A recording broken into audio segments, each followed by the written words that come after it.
Hansen. We are starting off today's hearings with gubernatorial appointments. So specifically for the Health Information Technology Board. So what we're going to do is go through each candidate, have them explain a little bit about themselves, why they're running, any other particulars they wish to share with us. And then we'll kind of, once we're done with the gubernatorial appointments, then we will move on to the bills for this afternoon. So with that, we will welcome Douglas Haas, again, an appointment for the Health Information Technology Board. And the floor is yours, and share what you like with us, and we'll kind of go from there. Thank you. Good afternoon, Senator Hansen, member of the Health and Human Services Committee. I appreciate your presence here. My name is Douglas Haas, Douglasshaas.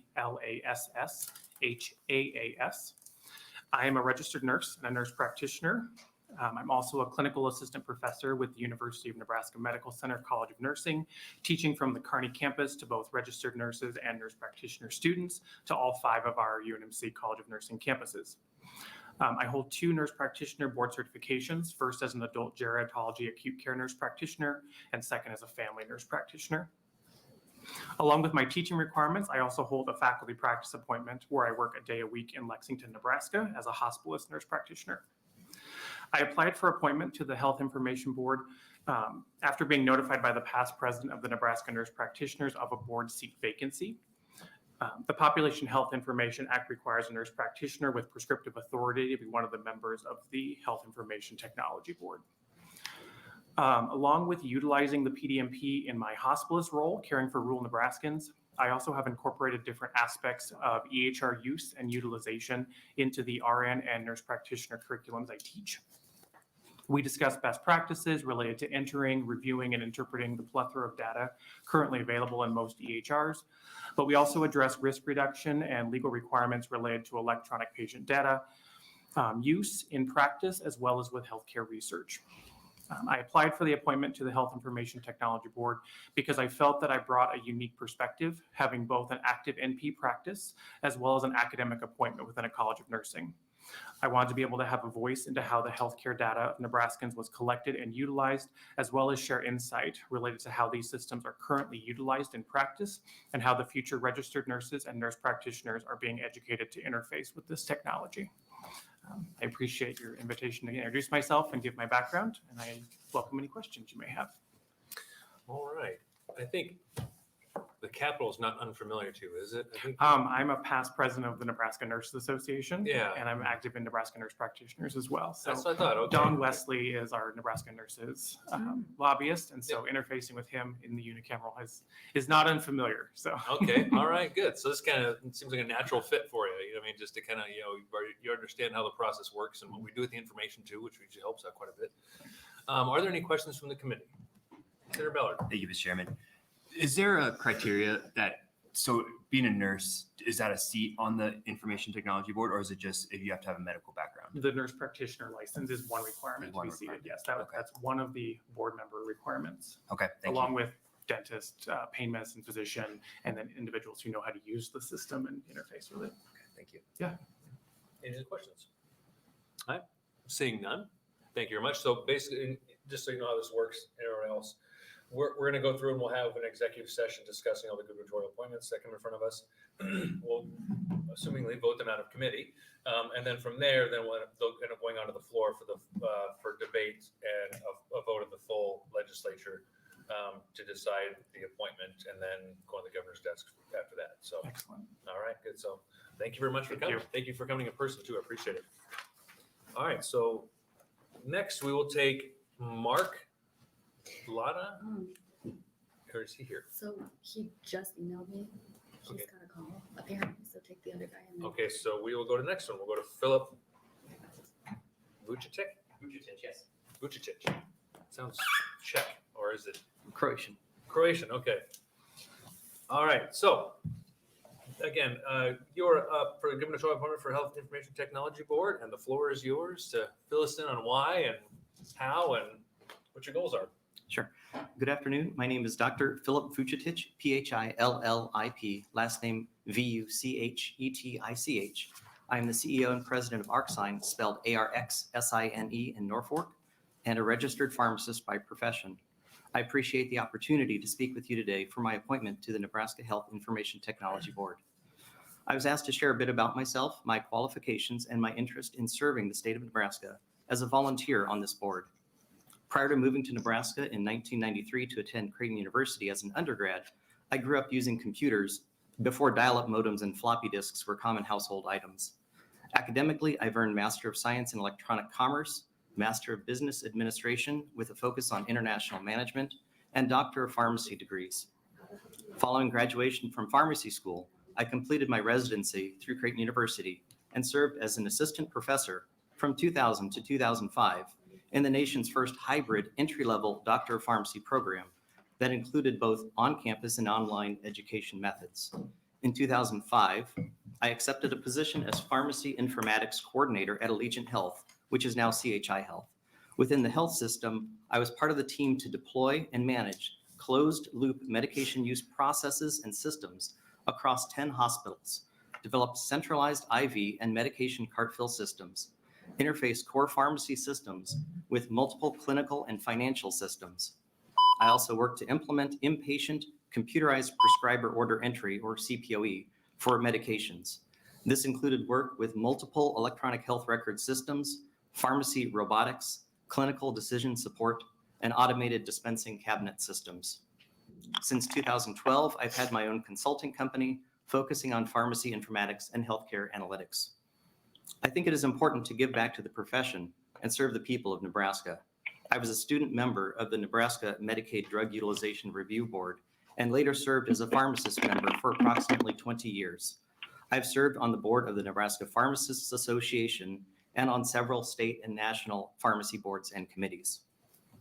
During my career, I've seen great strides in the application of information technology in many areas of healthcare, and especially in support of the clinical services provided by pharmacists as part of the healthcare team.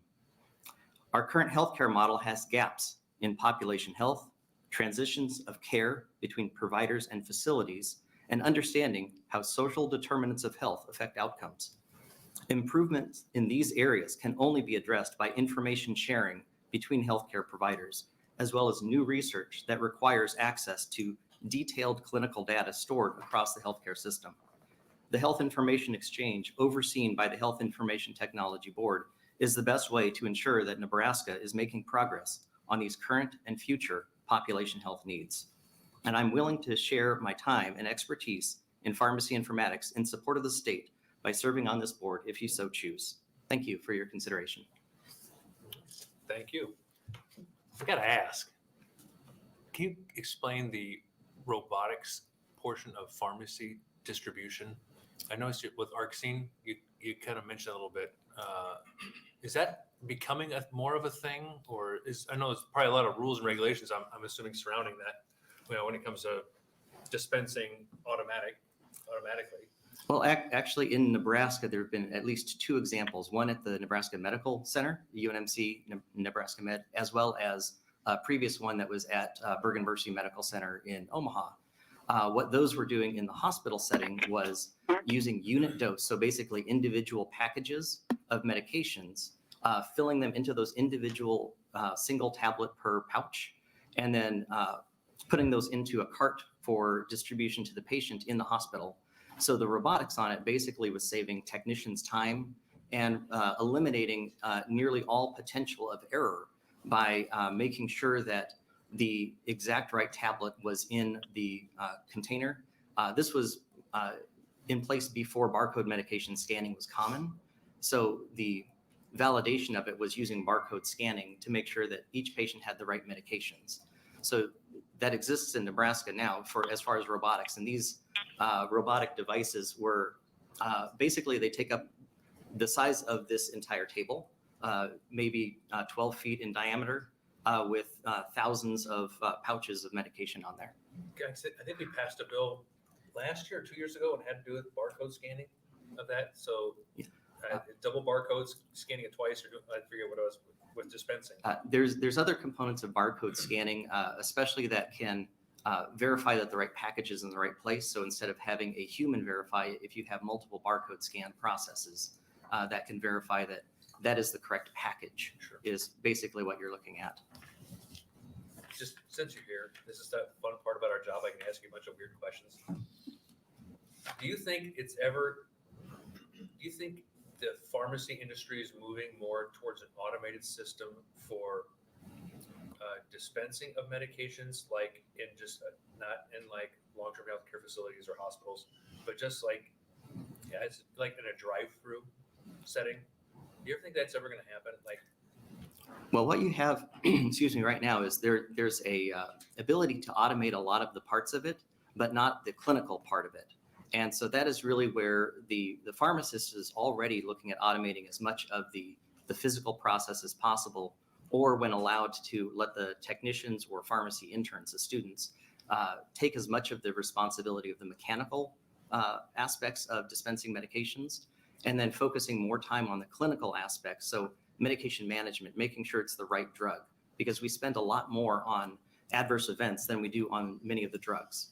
So if somebody is not getting the right drug, but if it was automated and they just kept getting it, and nobody is there to say, hey, maybe you need to stop taking this medication, also known as deprescribing, that clinical consultation to say, is this effective for you?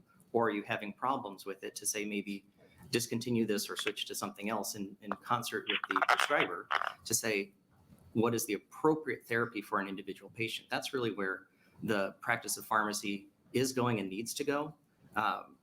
The technical side of things, as far as automation, there's lots of automation in place right now in community pharmacies, hospital pharmacies, but you can't automate the clinical aspect of it to talk to a person and say what is appropriate for you. That makes sense. The critical thinking skills portion, you can't really automate that very well.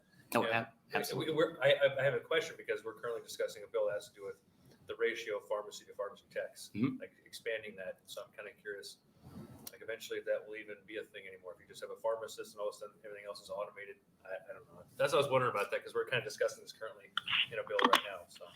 Oh, absolutely. I haven't looked at the details of that particular bill, but it's been a long-standing balance of saying how much work can be handed off to technicians and verified electronically with barcode scanning and so forth, and how much needs to be the clinical checking, which a technician cannot do, but you need to have a pharmacist available to do the clinical checking to make sure it's appropriate therapy. Okay, all right. I'll see. Is there any questions from the committee? So like take up all the time asking weird questions. Okay. All right. Seeing no questions, thank you very much. Thank you. Yep. And then I understand we have Mark Latta on the phone. Mark, you there? Yes, Senator. Okay. Yes, I am, Senator. So just to fill you in, we have the HHS committee here present, and what we're going to have you do is just kind of fill us in a little bit about who you are, your background a little bit, why you want to run, and then we'll open up for any questions after that. Is that okay? Yes, sir. Thank you, and thank you for the flexibility of doing this remotely while I'm out on the West Coast at a research meeting. Hello and good afternoon to you, Senator, and the rest of the committee. Thank you for the opportunity to address the committee in this remote way. My name is Mark Latta, M-A-R-K-L-A-T-T-A. I am currently a professor and Dean Emeritus at the School of Dentistry at Creighton University. I am a general dentist with graduate training in hospital dentistry and a graduate degree in oral biology. I attended the University of Pennsylvania School of Dental Medicine and the graduate training at the University of Maryland Baltimore College of Dental Surgery. I came to Creighton in 1995 after 5 years of private dental practice, and following that, 7 years as the Director of Research and Development for an international dental materials company. At Creighton, I served as the Associate Dean for Research for 16 years, where I was involved in numerous clinical trials and worked in collaboration with my colleagues both in the School of Dentistry and with other Creighton health professional faculty members on health services research projects. In 2011, I was asked to serve as the Dean of the school, and I served in that capacity until 2021. I've returned to the faculty full-time, and as a senior faculty member and Dean Emeritus, I support our teaching mission. I work as a teacher scholar, and I mentor students and faculty.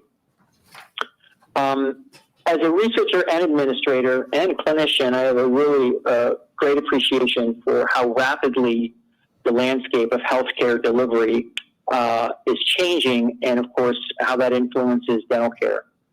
My interest in serving on the committee is centered on the great potential that the Health Information Exchange, as well as the PDMP, have for increasing the quality of care for patients across all of the healing arts, but most especially in how dental services, in concert with other healthcare providers, can improve overall health outcomes for patients seeking dental care.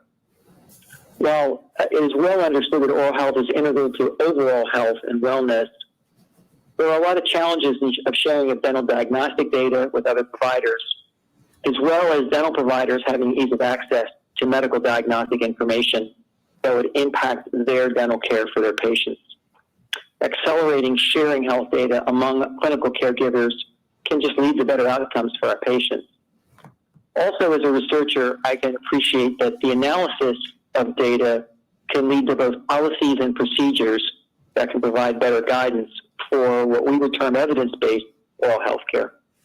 So I appreciate the consideration of the committee and the nomination by the governor, and I'd be open to any questions. Thank you. All right, well, thank you. Are there any questions from the committee? Well, you actually got away scot-free. There are no questions from the committee, and I don't have any weird questions for you, so it's a bit short. Well, thank you, Senator. Nobody wants to talk to a dentist, right, because of their experiences. Maybe. Well, I appreciate you, putting yourself up for this position. You know, we're always grateful to have great volunteers and people that come forward and put their name in for something like this. So it's a sacrifice of your time, both clinically and personally. So I appreciate you and everybody else for their nominations. So, like I mentioned before to the other candidates, we'll discuss this in executive session soon. We'll decide if we're going to vote it out of committee or keep it within committee. And then once it gets on the floor for full debate among the legislature, they'll pass it or keep it. And then from there, we'll go on to the governor to sign, and then you'll have your official appointment. So it should be hopefully not too long before we kick it out of committee, but that's kind of the process about how it's going to work, okay? Thank you, Senator, for the explanation, and good day to you all. All right. Thank you very much. Appreciate it. Bye. Bye-bye. All right. So with that, that will end our gubernatorial appointments for this afternoon. And we will take a short break and reconvene at 1:30 to start on LB 88, Senator Huntsville.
All right, good afternoon and welcome to Health and Human Services Committee. My name is Senator Ben Hansen. I represent the 16th Legislative District in Washington, Burke, Cumming, and parts of Stanton counties, and I serve as chair of the Health and Human Services Committee.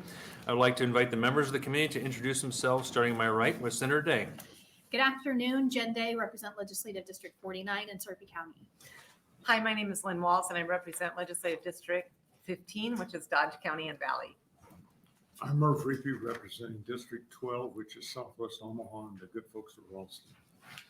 Also assisting the committee is the best staff in the Capitol, who are legal counsel Benson Wallace, our committee clerk Christina Campbell, and our committee page for today is Delaney.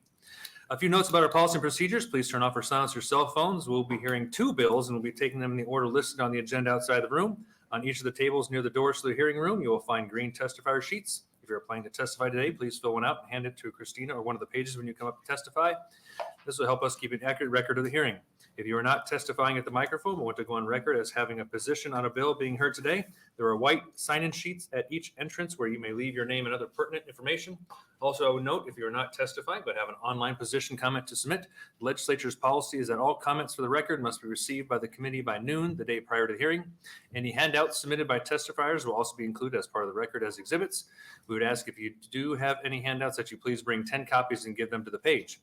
We use a light system for testifying. Each testifier will have 5 minutes to testify. When you begin, the light will be green. When the light turns yellow, that means you have 1 minute left. When the light turns red, it is time to end your testimony, and we will ask that you wrap up your final thoughts. When you come up to testify, please begin by stating your name clearly into the microphone, and then please spell both your first and last name. The hearing on each bill will begin with the introducer's opening statement. After the opening statement, we will hear from supporters of the bill, then from those in opposition, followed by those speaking in a neutral capacity. The introducer of the bill will then be given the opportunity to make closing statements if they wish to do so.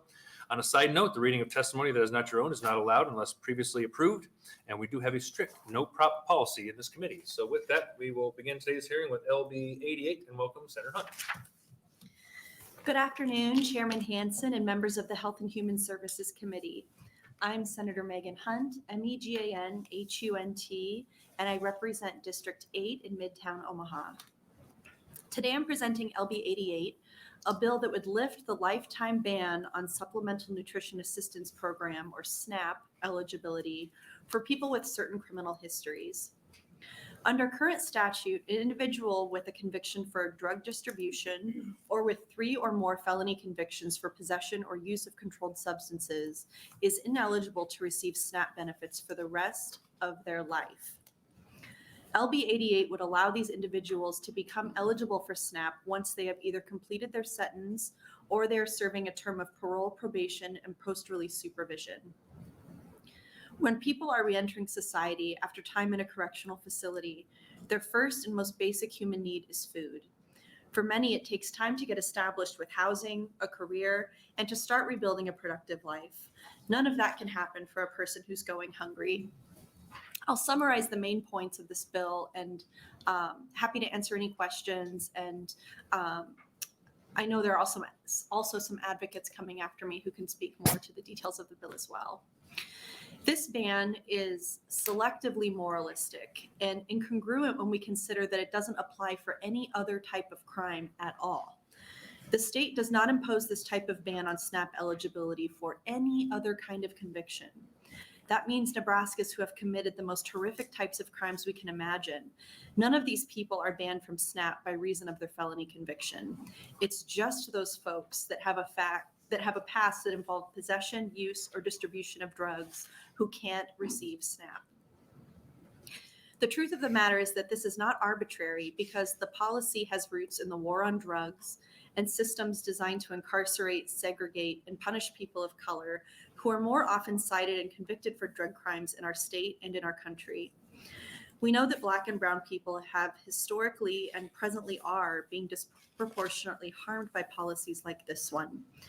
Black people are more likely to be arrested, convicted, and incarcerated for drug crimes than white people are for the same crimes, and they also face more food insecurity. Here is one free, tangible way that we can correct that wrong.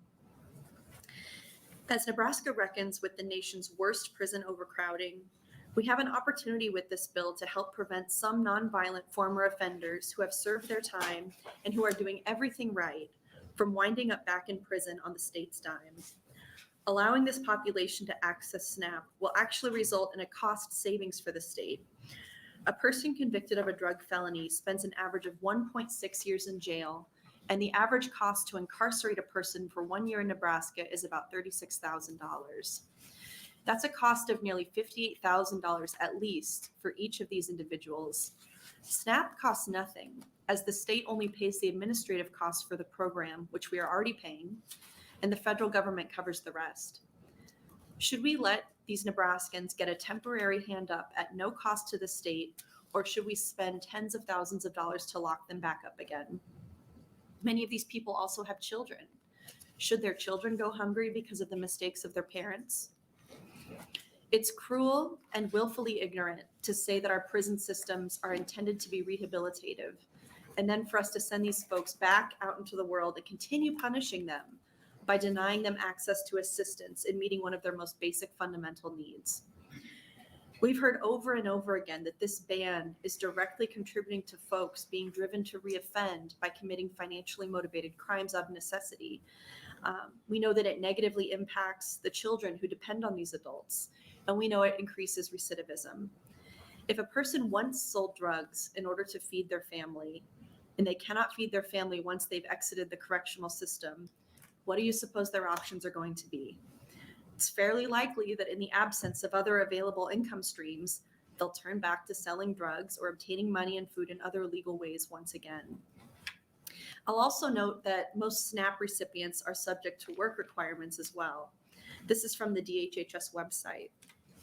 With some exceptions, most able-bodied adults between 16 and 60 must register for work, take part in an employment and training program to which they are referred by the assistance office, and accept or continue suitable employment. Failure to comply with these requirements can result in disqualification for the program. After I got divorced, and gosh, maybe it was, I don't even know anymore, 2012 or 2013, I was making no money. And I spent a couple years really struggling with my child who was 2 at the time, and finding an apartment that we could afford. And I was on SNAP for several years, for a little while during that time. And I can attest personally to all of you that qualifying for SNAP is not easy. You have to do these lengthy interviews on the phone. You have to re-qualify. You don't just get them in perpetuity forever. They really look at your personal finances. They literally looked at my bank account. They asked me questions about money I had received and money I had spent. They were very, very personally stringent about whether I qualified for this benefit or not.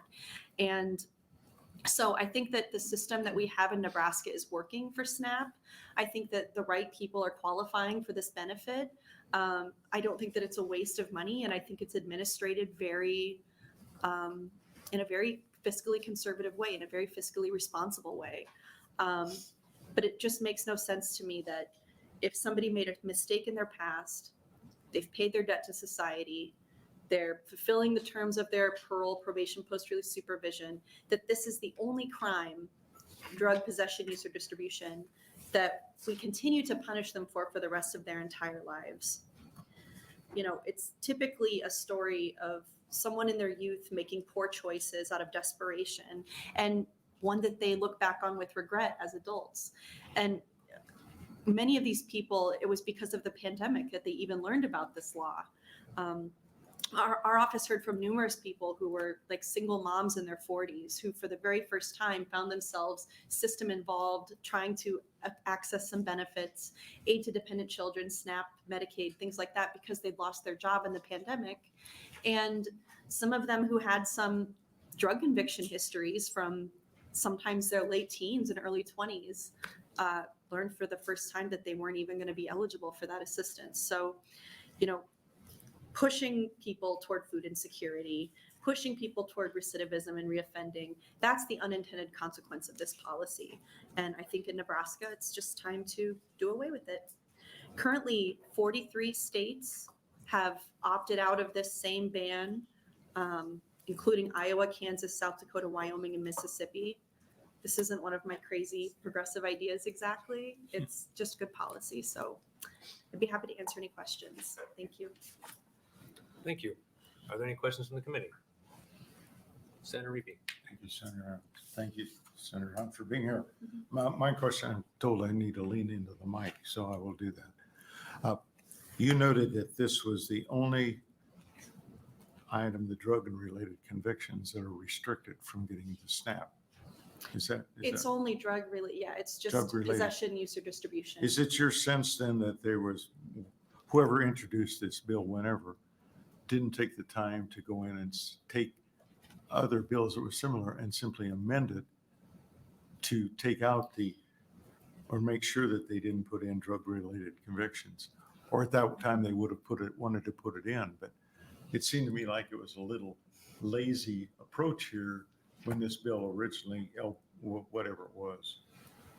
I don't know what the original statute The was. origin, it wasn't a bill introduced in Nebraska exactly. The origin is it's a federal law that allows states to do this. So Nebraska opted in to do it, which I believe was a decision made in the executive branch. And this was part of the war on drugs in the 80s. It was just sort of, a policy opinion at the time that if we are more punitive toward drug offenses, that would be best. And Tough on it's crime. tough on crime. Yeah, it's a little just old fashioned, and we have many decades of seeing the results of this policy, and most states have decided maybe it's not doing what we want it to do. Okay, thank you. Any other questions? I might have one, or somebody after you can answer it, put it out there now.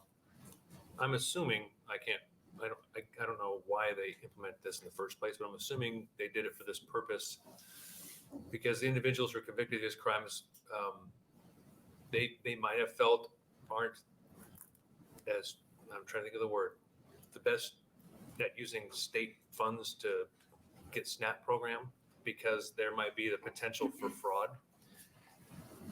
I'm not saying that is or not.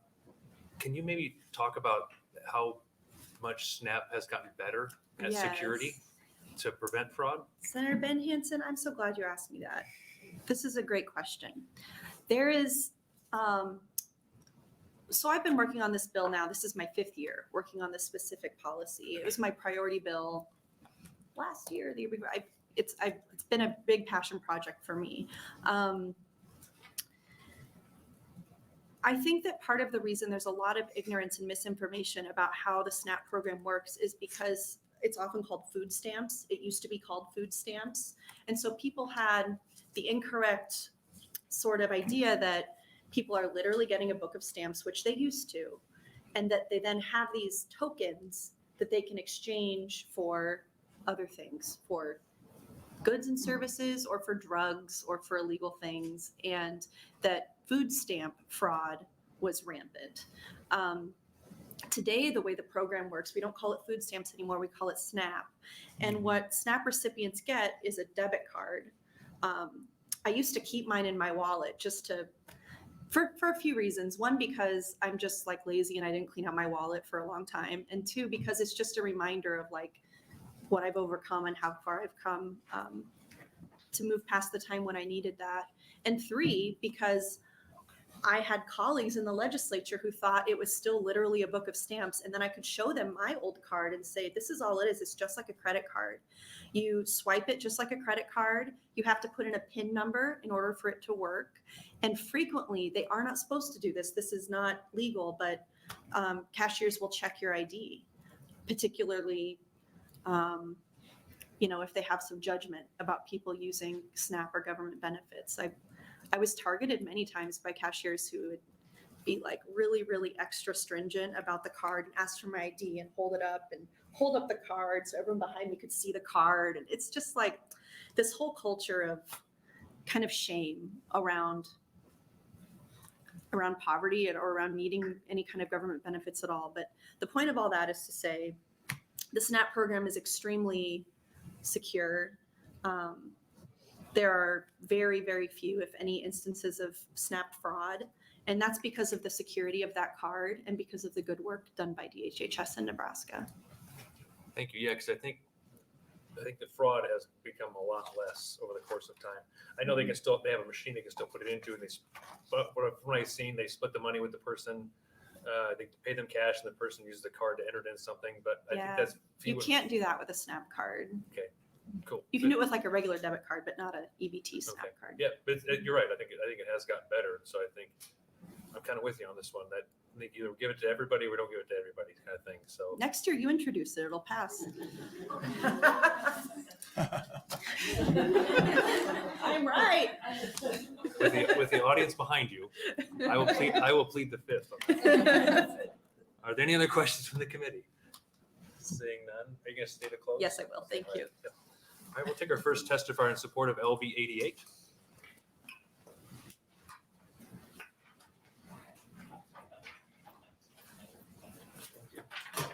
Here's my thing. Can I put some testimony? Here's my testimony. I got something else to hang on. Sorry, I'm getting ready here. Good afternoon, members of the committee. My name is Spike Eichholt, S-P-I-K-E. Last name is spelled E-I-C-K-H-O-L-T. I'm appearing on behalf of the ACLU of Nebraska in support of LB 88. I'm passing out my testimony, so I'm not going to read from it. I'm also having passed out a study that I refer to in my testimony that I'll just talk about. I think Senator Hunt explained the purpose of the bill very well. I think this bill has been heard by this committee before, and I think most of the senators are familiar with the proposal. I just wanted to kind of emphasize and highlight some of the things that Senator Hunt mentioned and maybe respond to some questions. As Senator Hunt said, this was at one time a federal requirement that SNAP and food stamps not allowed to be going to people who have drug convictions. And it was a requirement from the federal government that the states had to comply with. A number of years after that, the federal government allowed states to opt out of that, and most states have. And as Senator Hansen asked before, oddly, it only applied to drug felonies. It doesn't apply to fraud felonies. It doesn't apply to violent felonies. It doesn't apply to sexual assault, child pornography, none of those crimes. But for some reason, it isolated drugs. And at the time, if you look at the legislative history, which is discussed in the Harvard study that I'm having distributed, is really a remnant of the Get Tough on drugs, on the war on drugs that was popular and strong throughout the country in the late 80s and early 90s. This bill is a little bit different approach because it applies for people who've completed their sentence and also for people who are either on probation or on parole or post-release supervision. And that's key because stapled and attached to my statement is a statute that requires that when a judge puts someone on probation for a drug crime, the judge has to require they do drug treatment, which will include drug testing, supervision by the probation office relating to their drug abuse. And that's similar as a matter of practice with the Board of Parole. If someone's going to be paroled from the prison system, the parole board is going to expect that they submit to drug testing, that they submit to search and seizure, and that they meet with a parole officer and comply with all the conditions. So in other words, there is going to be some supervision for at least some of the recipients of this benefit. As we talked earlier before, when the states began to opt out of this requirement and allow for drug felons to get SNAP benefits, in 2017, a professor at Harvard did a study to measure recidivist rate among drug felons that looked at that. And that's the copy of the study that you have. It was a 2017 study that looked at the recidivist rate for drug felon convictions in those states that began to opt out of this requirement and let those drug felons get SNAP benefits. And there was a measurable decrease in lowering of recidivist rate almost by 10% for the first year of release from people who come out of the prison system. I mention that because this is a component of some of the reentry reforms that we need to have in the state. I wanted to kind of highlight some things that were elevated last year in the CJI report that looked at our trends in our prison system. Not only was the length of stay for prison sentences up for all types of offenses, but drug possession was the leading offense for admission in our prison system in 2020. And similarly, in 2020, 59% of the prison admissions had no prior prison history before. In other words, those were first-time offenders going into our prison system for admittedly relatively short sentences, but still we have a significant number of people with drug felony convictions getting processed through our court system. If you look at the fiscal note that DHS created, they actually measured that this would impact, or at least they say in the last 3 years, 943 cases, almost 1,000 cases were denied due to people who had disqualifying drug convictions. So that is a significant number of people who would be otherwise eligible. And a significant number of those people do have dependents in their household. So I just want to kind of mention those things. As other people before, this is an arbitrary distinction as far as the selection of crime. You can have people with drug problems but simply aren't convicted and caught with drugs and are facing other crimes like theft of catalytic converters or embezzlement or any other kind of crime, they have a drug problem, but they're not impacted by this. So I think it's time, we would think it's time that the state remove it, and I'll answer any questions if anyone has any. Are there any questions from the committee? Senator Reapy? Thank you, Senator Hanson. In looking at this, do you have a feeling, this be your opinion, that on a first offense, you might say, okay, on a second offense, I believe in second chances, but I'm also not open to repeat offenders. Right. And so, if they're repeat offenders in the drug trafficking or any, wherever that applies, at that point in time, I'm prepared to say, we told you up front, you had 3 shots at this, and you managed to screw it up all 3 times. So my sympathy has run out. Right. What, do you have a reaction to that?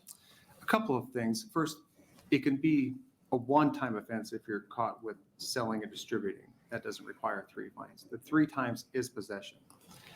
You can have repeat addicts get caught regularly. In Nebraska, we do prosecute felony level residue cases. And what I mean by that is somebody is arrested on a warrant, they've got a pipe on them. There's no consumable methamphetamine in that pipe, but that goes to the lab. It's a felony charge, and it is charged as a felony. Senator Wishart, before she was elected, was actually on a jury that I had involving a residue defendant. Addicts do addictive type things. They do short-sighted things. They are in the throes of that drug. It's not uncommon for them to get 1 or 2 felonies. It doesn't require that they go to prison for all felonies to be ineligible. So first-time felony, they may just get 30 days jail. Next time they get 6 months jail. Third time they get prison. But then they're forever barred. If they want to get sober, they try to get sober, they can't get there. And I understand the reluctance is like, well, 3 times you're on your own. But if they reoffend, then we are giving them everything. We're giving them food benefits, we're giving them clothing benefits, we're giving them housing, health care. I mean, ultimately, the state's going to be responsible for people unless we help them help themselves. Okay. Thank you. Thank you, Mr. Chairman. Any other questions from the committee? I have one question. So someone gets out on parole for drug possession or drug use. Right. And then they, make sure I say the wording right. They violate their parole because they're found to be using drugs again, right? Right. What happens to them typically? They go back to jail, or do they go? Is it like mandatory? Like I know it's mandatory counseling, I think, but If they are on parole and they're released from the Department of Corrections and they're caught with other drugs, for that kind of a violation, they're going to go back to prison okay, immediately. And they'll probably have a separate new criminal charge pending in whatever county they got caught in. So they have their parole revoked and they're back at RTC over there by Pioneers Park. And then they've got, if they're caught in Douglas County, they're caught with a new felony charge there that they've got to somehow deal with. If they test positive, but none of those caught with drugs, or they miss an appointment, they may go back to prison. It depends on how well they've been doing so far. It might be a lecture from the parole officer. It might be, particularly in post-release supervision, it might be just a week in jail as a punishment for the first time, and then maybe 30 days after that. They try to work with them depending on how they violated it. okay. Because that might be like one concern of mine, is that we let them out on parole and we offer to give them SNAP benefits, Right, and then we end up testing them. They're found out using drugs, not on them, but right. urine test or who knows what. That's where I have a little hesitancy. Like, so we know you're using drugs, and we're going to continue to still give you food stamp or food benefits. I didn't know. I was always concerned about the process, about how that works, if they go back to jail or not, or how it works. So. I think if they go back, their parole's been revoked and they're no longer completed with their sentence, and they're no longer on parole, which means they wouldn't be able to get it anyway under Okay. the bill.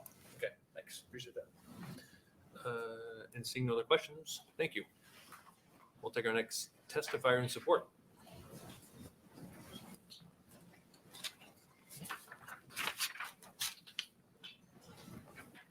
Welcome. It's nice to see a colorful outfit in a room full of dark suits. Thank you. Good afternoon, Chairman Hanson and members of the Health and Human Services Committee. My name is Rasna Sethi. That's RASNA SETHI, and I'm the policy analyst with Open Sky Policy Institute. I'm here to testify in support of LB 88 because providing those who have served time for felon drug convictions access to SNAP to the SNAP program can provide food security for Nebraska's most vulnerable families and create a bridge to self-sufficiency and promote a safer, more equitable Nebraska.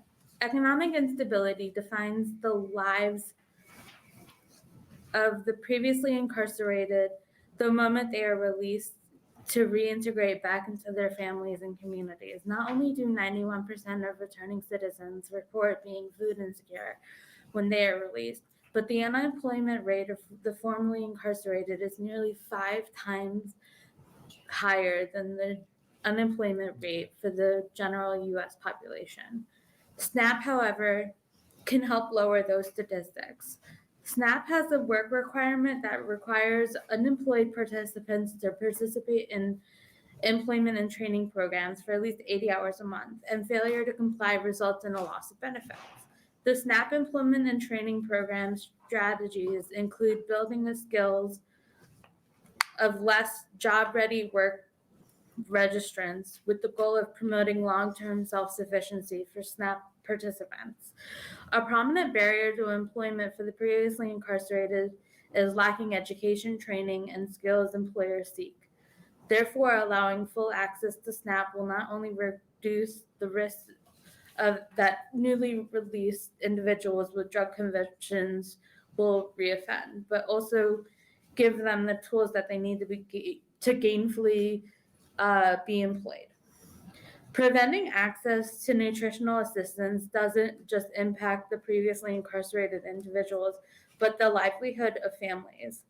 The children of previously incarcerated are disproportionately Black, Indigenous, and people of color, and statistically more likely to live in deep poverty. Living in deep poverty results in hunger, food insecurity, and nutritional deficiencies, leading to poor mental health and education performance. Having the resources to mitigate food insecurity not only is an investment in Nebraska's children's experiencing these collateral consequences, but is also an investment in Nebraska's communities that also face the impacts of poverty and hunger. This measure would not cost the state any additional funds. For these reasons, we'd like to ask you to advance LB 88, and I'd be happy to address any questions that you may have. And I just wanted to address a question that Senator Hansen addressed earlier, and that the fraud rate for the SNAP program is very low. I used to work in the fraud administration for New Jersey before I moved out here to Nebraska for this position. I can get you the exact national statistic on how much fraud abuse there is in the program, but I believe it's less than 1%. Nationally? Yes. Any, all right, you done with your testimony? Yes. Just to make sure. Sorry. Any questions from the committee? I have one more kind of statistical question. Sure. I was reading your second paragraph. The unemployment rate of formerly incarcerated people is nearly 5 times higher than the unemployment rate for the United States population. Is that a national statistic Yes. again? Okay. And do you have any data, you always provide this to me later, or statistics for those states who have not done this? What the recidivism rate is maybe for those? Yeah, I can definitely come back to you with those statistics. Because just seeing the comparability, like if they're like Iowa and Kansas, if their recidivism rate is less. Yeah, maybe I that would might believe, contribute. based on the testimony previously given, it seems like the recidivism rate is a little less in states that have implemented the extension on this felony ban. I might miss that. Okay, well, thank you, appreciate it. Yeah, no problem. And seeing no other questions, thank you very much for your testimony. Thank you. Does anybody else wishing to testify in favor?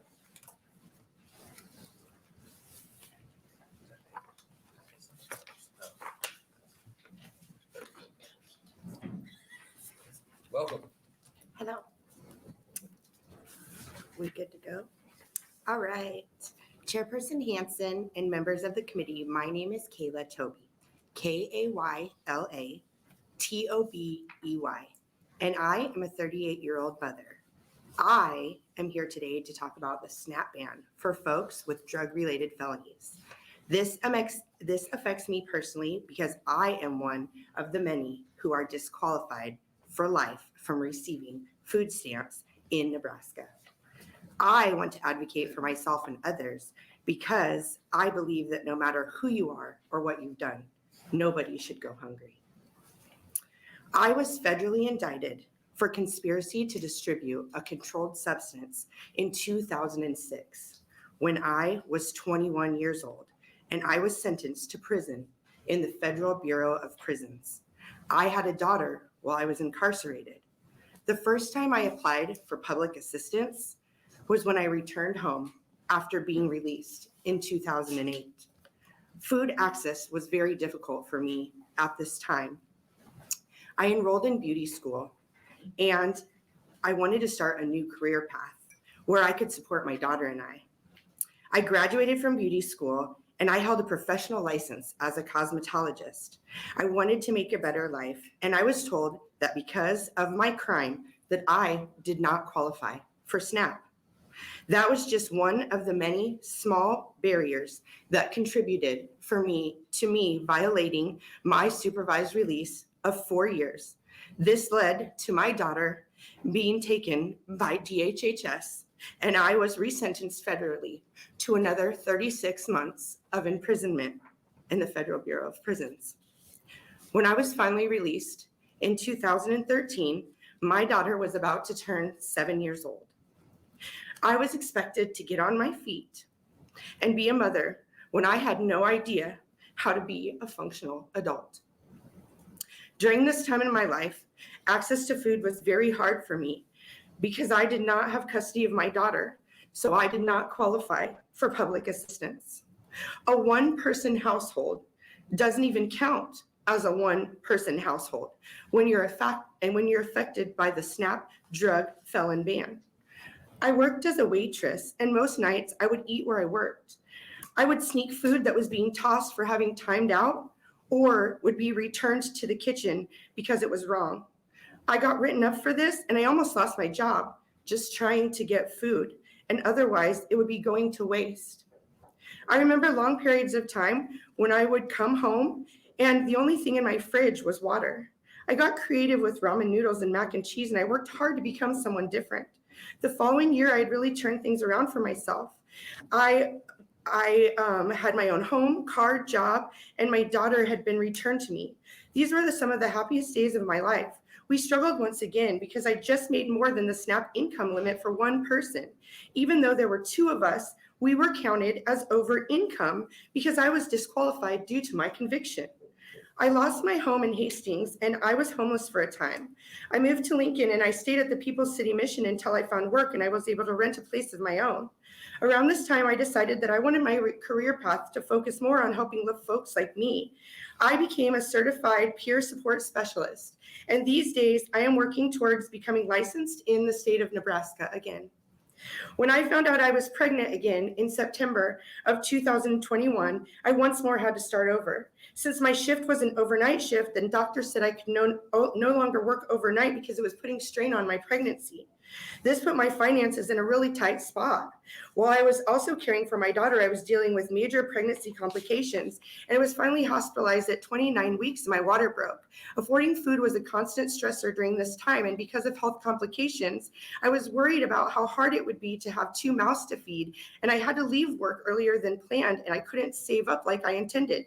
In spite of all of these difficulties, I remained grateful for the birth of my healthy baby boy. He was born 2.5 months early.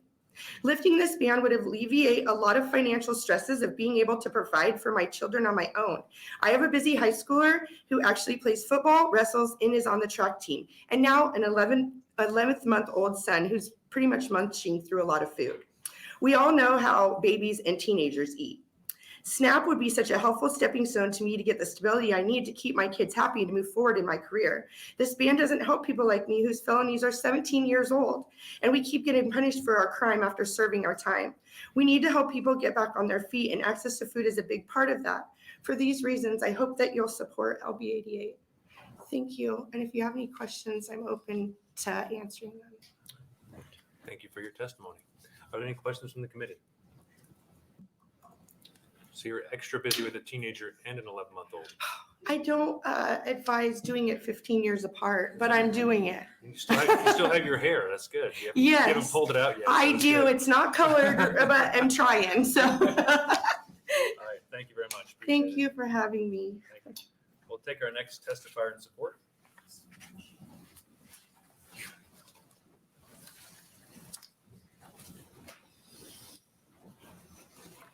Welcome. Hello, good afternoon. Chairperson Hanson, members of the Health and Human Services Committee. My name is Ana E. Salazar, ANAHISALAZAR, and I am representing Voices for Children in Nebraska. Our state policies should support families in building a better future. Voices for Children in Nebraska supports LB 88 because it strikes provisions banning certain persons with drug-related felony convictions from participating in the Supplemental Nutrition Assistance Program, or SNAP, in order to remove a barrier to stability for Nebraska children who are already vulnerable. It is estimated that 27,500 Nebraska children, or 5.7% of our total child population, are affected by parental incarceration. In 2017, Voices for Children released a report that consisted of Nebraskan parents who lived experience with parental incarceration to discuss how the justice system had affected the lives of their children. Parents reflected on multiple barriers that they faced upon reentering society, including accessing food assistance. Children of incarcerated parents are innocent, and a growing body of research suggests that children have shouldered significant costs as a direct result of decades of punitive public policy decisions aimed at their grown-ups. The SNAP program must be available and accessible to all who need it. Our current ban creates additional burdens for many children in our state in a time when many families are struggling. LB 88 can improve the program. In 2021, almost 83,000 of Nebraska households struggle to put food on the table, and SNAP continues to be the most effective anti-poverty program in the nation, lifting an estimated 7,200 Nebraska family households above the poverty line. Food insecurity is a growing problem in Nebraska as families are still trying to recoup from the pandemic, and many families have faced additional challenges with losses of income or jobs. Excluding individuals for a crime for which they have already paid is contrary to the effectiveness of a program intended to provide temporary support during challenging times. The current ban makes the process of reentry more difficult for parents and can have serious collateral consequences for children. Denying people access to nutrition assistance makes it hard for them to reenter society, contributing to inequities. LB 88 would allow parents to provide for their families as they have completed their sentence or are serving parole, probation, or post-release supervision, thus creating more food security for children. We want to thank Senator Hunt for her leadership on this important issue and the committee for your consideration, and we respectfully urge you to advance LB 88. Thank you. Thank you. Any questions from the committee? Seeing none, thank you. Thank you. Take our next testifier in support.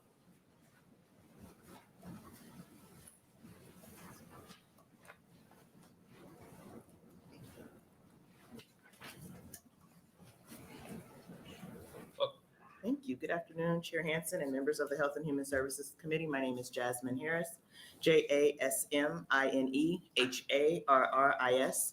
I'm the Director of Public Policy and Advocacy at RISE, and I ask that this testimony be included as part of the public hearing record that shows RISE is in support of LB 88.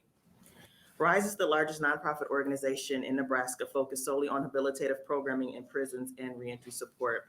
And our overall mission is to break generational cycles of incarceration.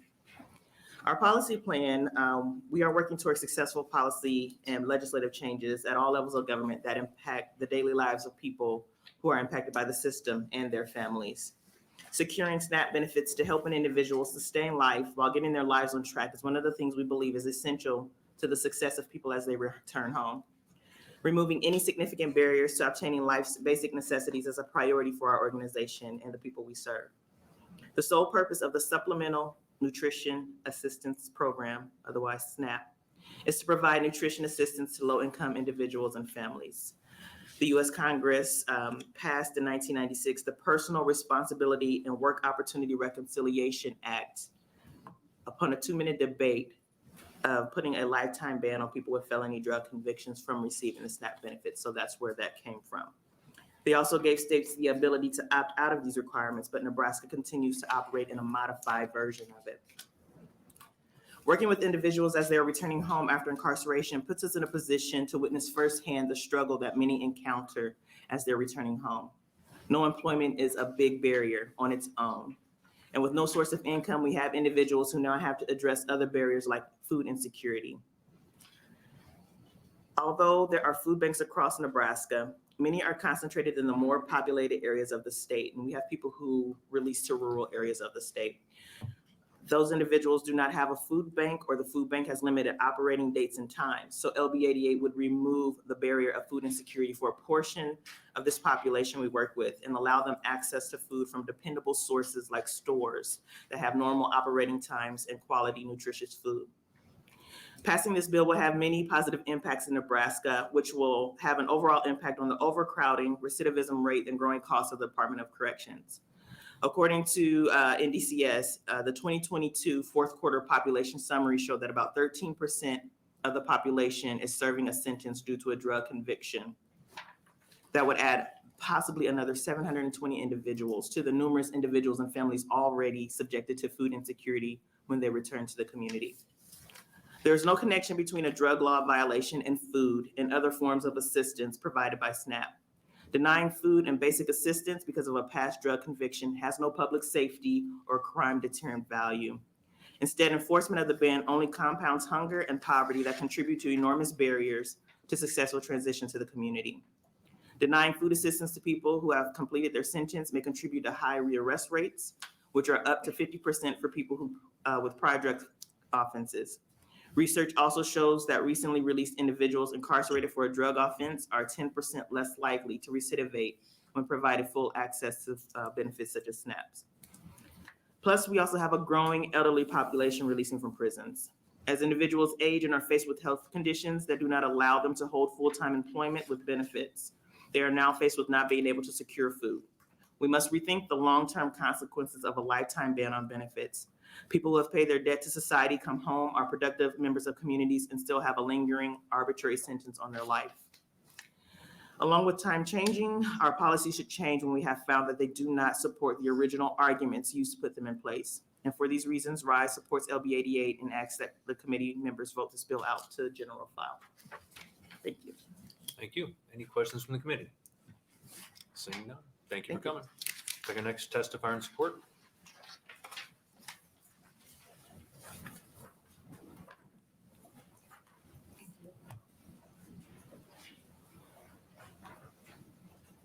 Welcome. Thank you.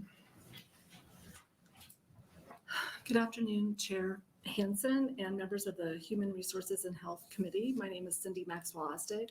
That's CINDY-MAXWELLOSTDIEK. And I'm a mother and a small business owner. I'm a volunteer and a taxpayer, and I'm a co-founder of the Nebraska Legislative Study Group. I want to thank you for holding this hearing open today for all who come to testify. It is unfortunate this committee denied Nebraskans the chance to testify at previous hearings this session, and we think it's important to call attention to this privilege and responsibility. We wanted to register our support for LB 88 to change provisions related to eligibility for Supplemental Nutrition Assistance Program benefits. I recently ran for legislature in District 4, which is West Omaha, and this particular policy was something I visited with many neighbors about. I had made public comments in support of Senator Hunt's previous version of this bill, and the topic was something included on flyers that were mailed to many of my neighbors. And so this question came up often while I was campaigning. There were many voters who, of all parties, were shocked to learn that our state limits access to food assistance for any criminal record, let alone for only a select group of people. There was upset then even to learn that there's a lifetime ban, and many of my neighbors were worried about hungry children in these families. We wanted to thank Senator Hunt for bringing this important legislation and ask you to pass LB 88. Nebraskans of all parties and good conscience do not want their struggling neighbors or their families to be hungry. Thank you. Any questions from the committee? Seeing none. Thank you. Thank you. Take our next testifier in support.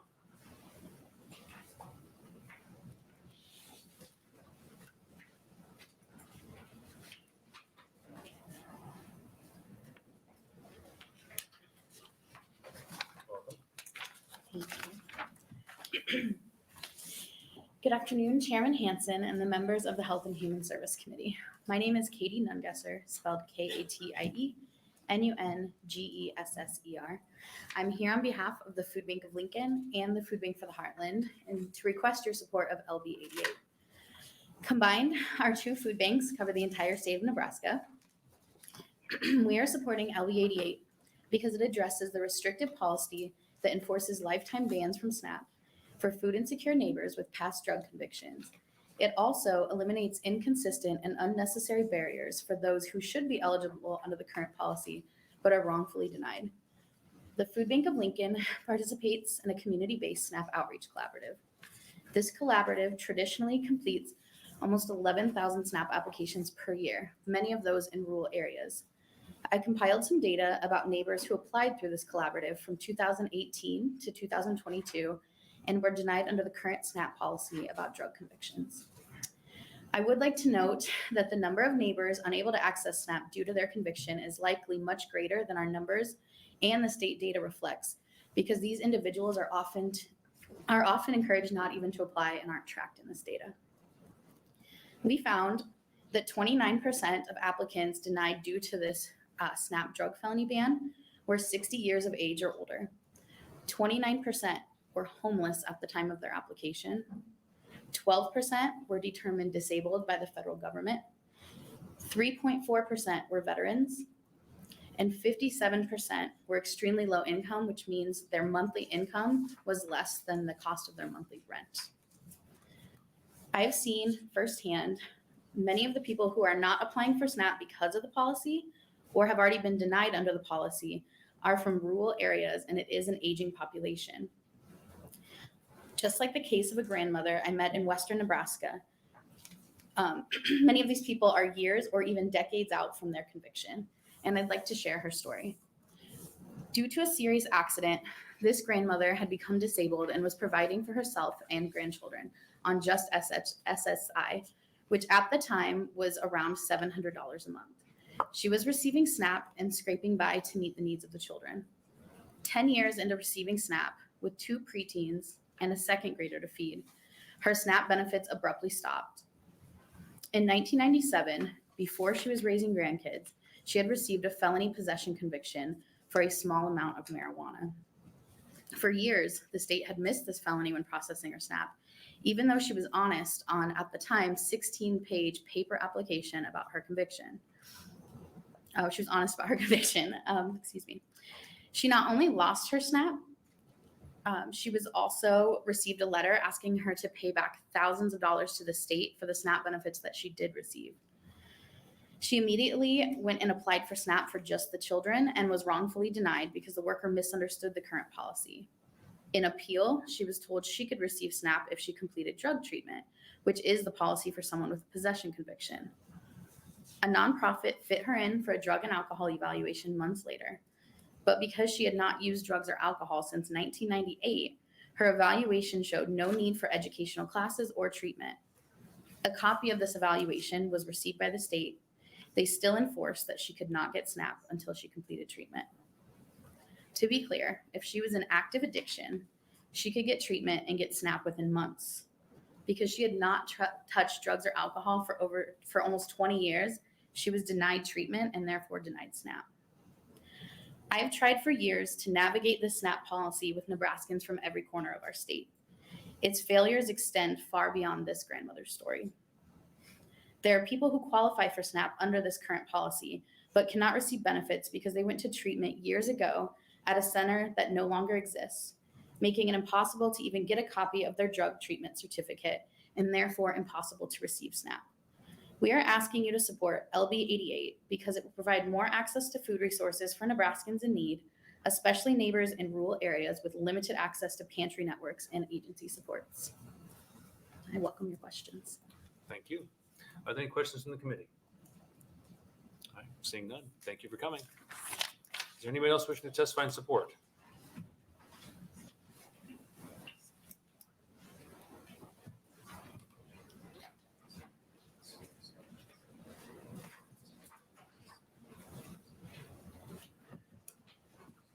Hello, thank you for allowing me to speak, Senator Hansen and members of the Health and Human Services Committee. My name is Eric Saviano, EricSaviano, and I am the Economic Justice Program Manager for Food and Nutrition Access at Nebraska Appleseed. We're a nonprofit, nonpartisan legal advocacy organization that fights for justice and opportunity for all Nebraskans, and I'm here to testify in support of LB 88. I'll keep my testimony very brief. You've heard from many testifiers who know more than I do about their constituents and or the folks they serve. But I did want to clarify the way the ban hurts families specifically, since that is an important part of this. When a person is banned from SNAP under this law, it is like they do not exist, but they actually do exist in another way. So if a household is a group of 4 people, just as an example, they receive benefits for an amount of household members of 3. So they disappear in that way, and that reduces the amount of benefits. The other way it reduces benefits is that the person whose band's income does go toward that household's net calculation for benefits. So the income that is created from that individual who does not exist, according to DHHS in another way, reduces that SNAP benefit as well. So in reality, that means that families are sitting around the table with a smaller amount of benefits and less food overall for that family. That's the way it hurts families in general even more. With that, I will encourage this body to advance LB 88 and take any questions if you have any. All right, thank you. Are there any questions from the committee? Seeing none, thank you. Thank you. Anybody else wishing to testify in support?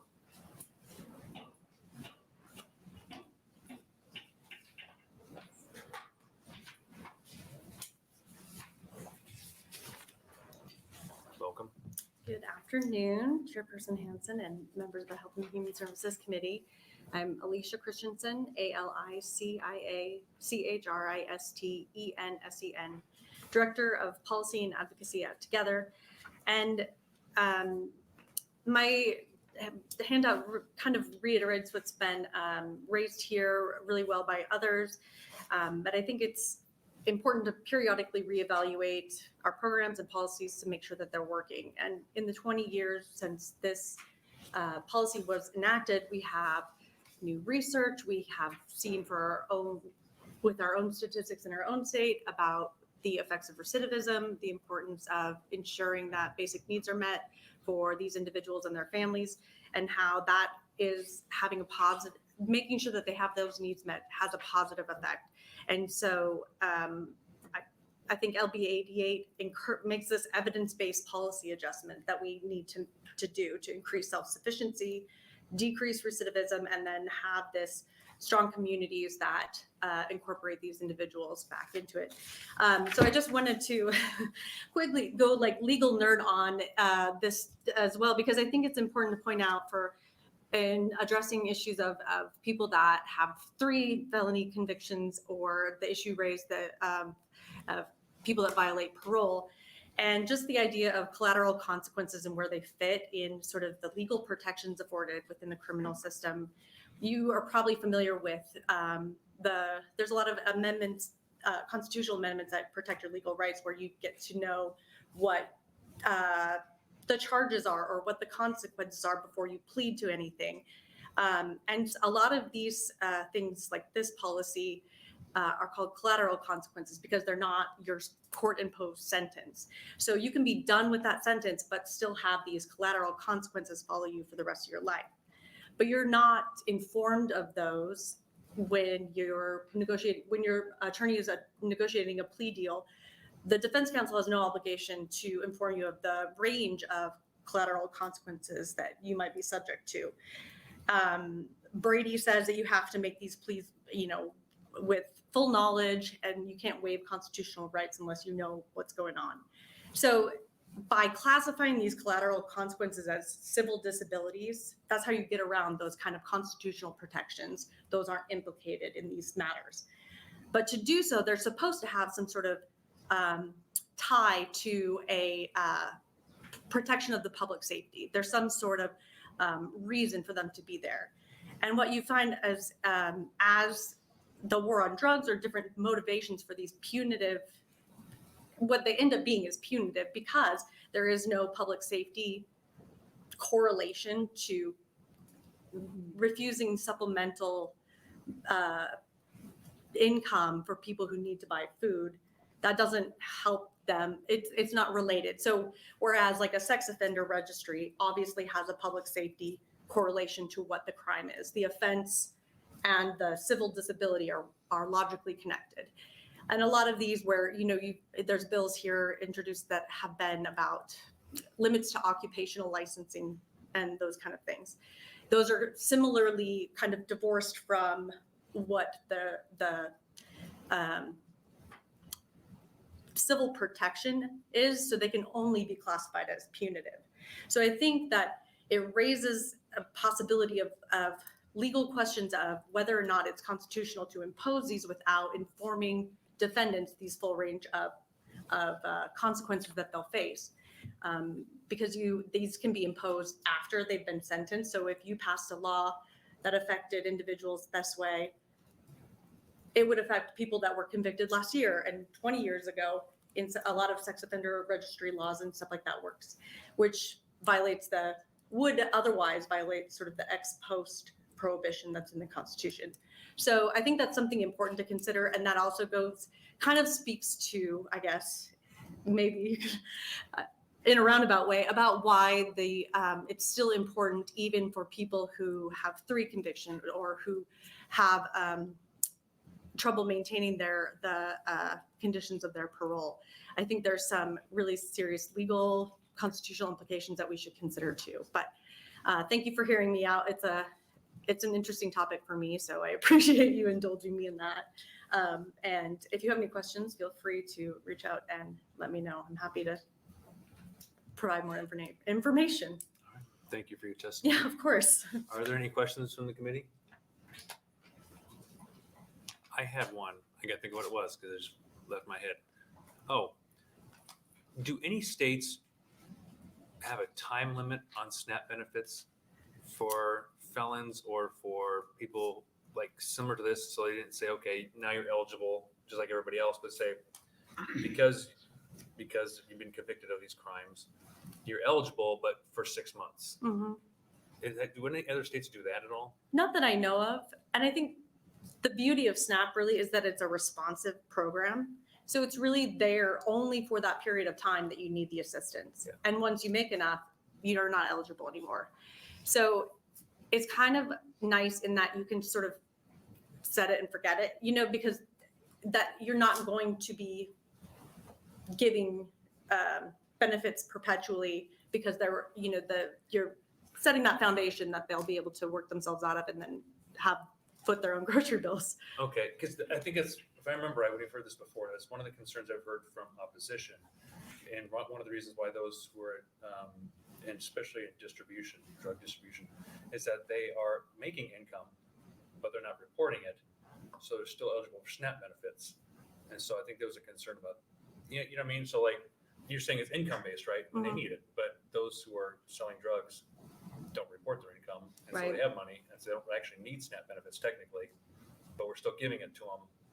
And so if I remember, I think that's one of the concerns I heard from opposition previously, because we've heard this 3 years, I think. And so I think that's one of the reasons why I asked that is like sometimes maybe a time limit on that might say, yeah, we're going to help you get on your feet.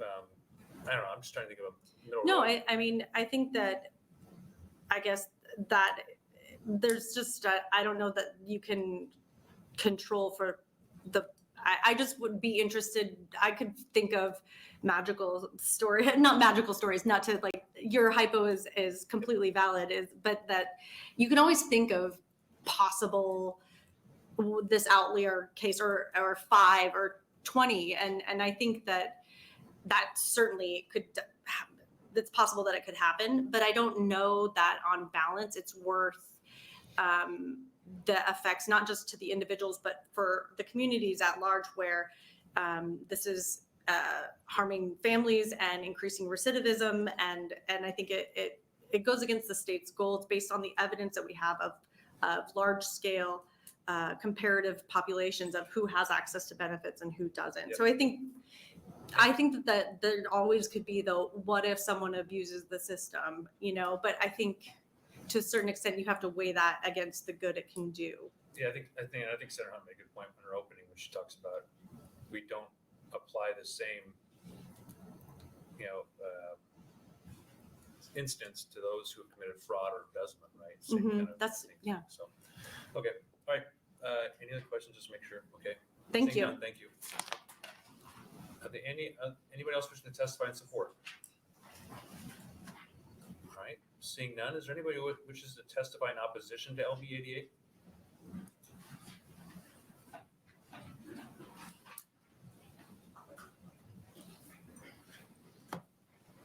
Welcome.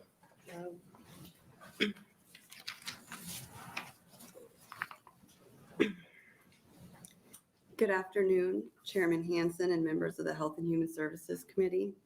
My name is Shannon Grotrian, SHANNONGROTRIAN, and I am serving as the Interim Deputy Director of Programs and Services for the Division of Children and Family Services within the Department of Health and Human Services, DHHS.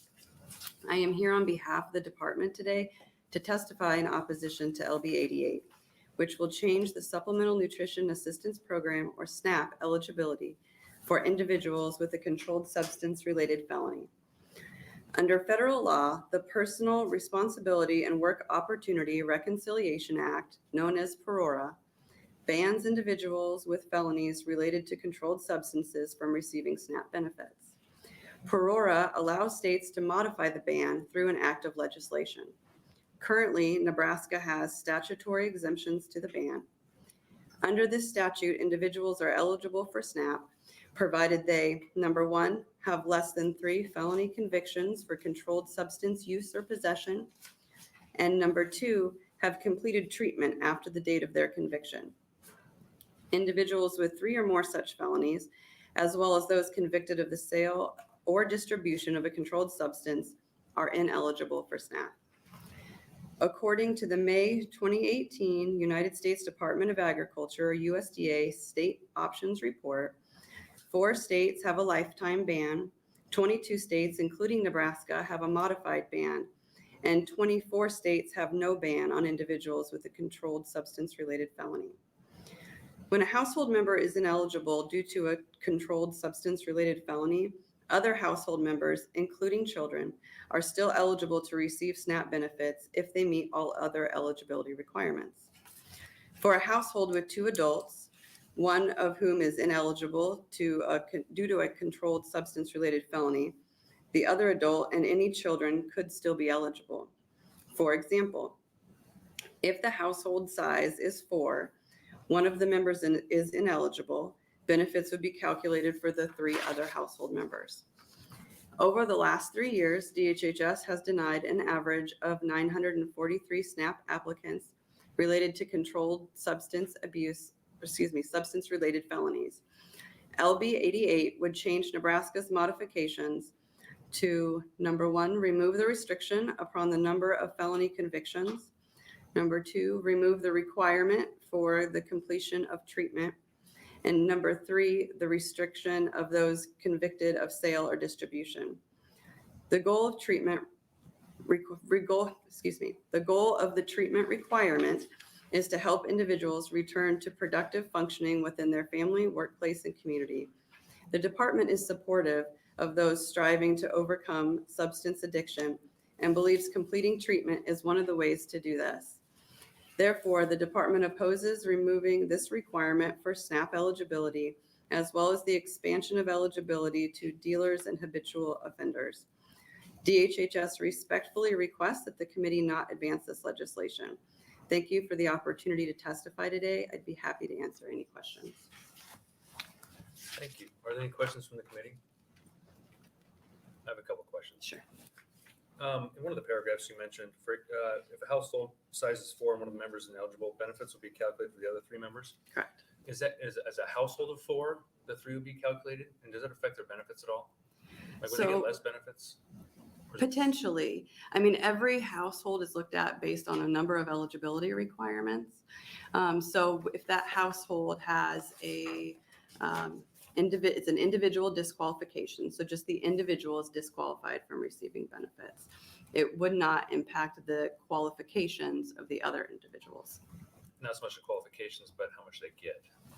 That's hard to estimate because each household has a different set of circumstances. Okay, just curious. And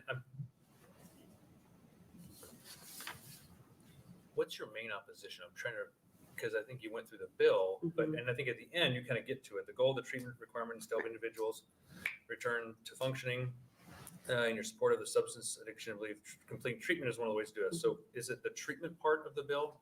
Right. Okay. Do they receive treatment? No, when you say treatment, what do you mean? Just to make sure I'm understanding it right. Treatment for substance abuse. Like going to a program? Correct. Can they do that while they're in jail or in prison, complete the treatment program? I believe that they can.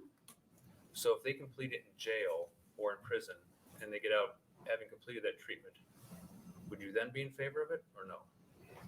Well, I'm testifying today based on what is currently in the legislative bill. If it was amended, we'd be happy to look at that amendment. Okay. I'm just kind of curious to get an overall kind of idea of opposition and, and people in favor. So, all right. Any other questions? Yes, Senator Harden. Thanks for being here. Thank you. Someone earlier testified that it sounds like it was a little easier to get nuclear codes than to try to get this sorted out in terms of a 20-year-old conviction and so on and so forth. Can you just kind of speak generally to, that sounds like a strange exception. I'm sure it was not the norm, but it sounded like it was quite frustrating for that person to go through. Is this accessible? Is it something that someone can touch and challenge or change, or is in fact that a more common thing than we wish it was? Do we need to make this easier to get the benefits even if you had a 20-year-old drug conviction and then you can't seem to get recertified and you're told on the one hand you don't need the certification because it was 20 years ago, and then you still get dismissal of your request? Is that a common problem? I don't know how common that specific scenario is. I see. Okay. That's my concern as a committee member is, do we have the notion of a program that helps people, or do we actually have a program that helps people? Does that make sense? I think so. Okay. Can you repeat the question? Yeah. Does our program work or not, or have we made it inaccessible? I believe the SNAP program works, yes. Okay. Thanks. Senator Walls. Thank you, Chair Hansen.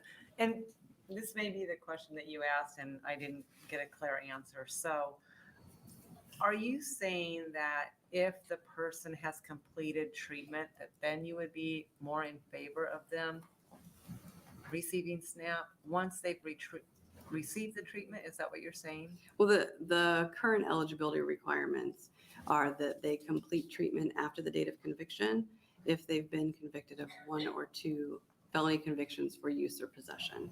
So in that scenario, yes, they would be eligible. If they've had 1 or 2 convictions. Right. Okay. All right. Thank you. Any other questions? Seeing none, thank you. Thank you. Anybody else wishing to testify in opposition to LB 88?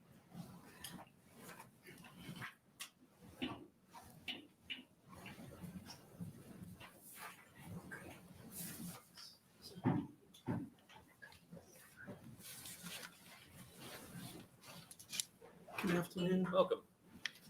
My name is Linda Vermooten, LINDA-VRMOOTEN. And so the former testifiers brought some of the same things that I was bringing forth, because when I was looking at the wording that's proposed to be changed, they wanted to extrapolate the treatment requirement. And so I was speaking as a mental health practitioner. I know how effective having that evaluation and treatment can be to helping people with substance abuse rehabilitate, and often they never go back. Sometimes they go back and then they go back into treatment, but they have learned skills that they didn't have beforehand. In answer to one of the questions that was asked, also worked with the correction system in Lincoln for some time down there. And they have a treatment program that seems to be very effective within the prison system, that the inmates are allowed to take if they would like to. So there is that opportunity. So that was my concern with the bill, is mainly that if we're going to take the treatment out, we're going to send them out without giving them additional skills to help them prevent them from going back into such behaviors. And it's not like a one-time offense. When I'm reading the wording, it's like it's the second or third or more offenses. So come back to what Senator Reapy was saying, that was part of my objection too. It's like, okay, one time we understand, second, but when you get to third, fourth, fifth, etc., and then if you don't require them to have treatment, are they ever going to be able to get away from this? Are they ever going to have better coping skills? Because if they come out and they go back in the same environment, what we know about substance abuse is they often then get pulled back in again, because those are their friends or those are their family and they're using, and boom, they're back in again. So,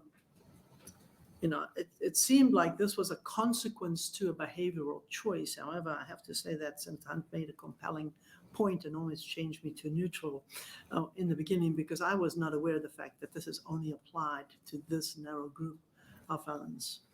I thought it was applied to everybody equally.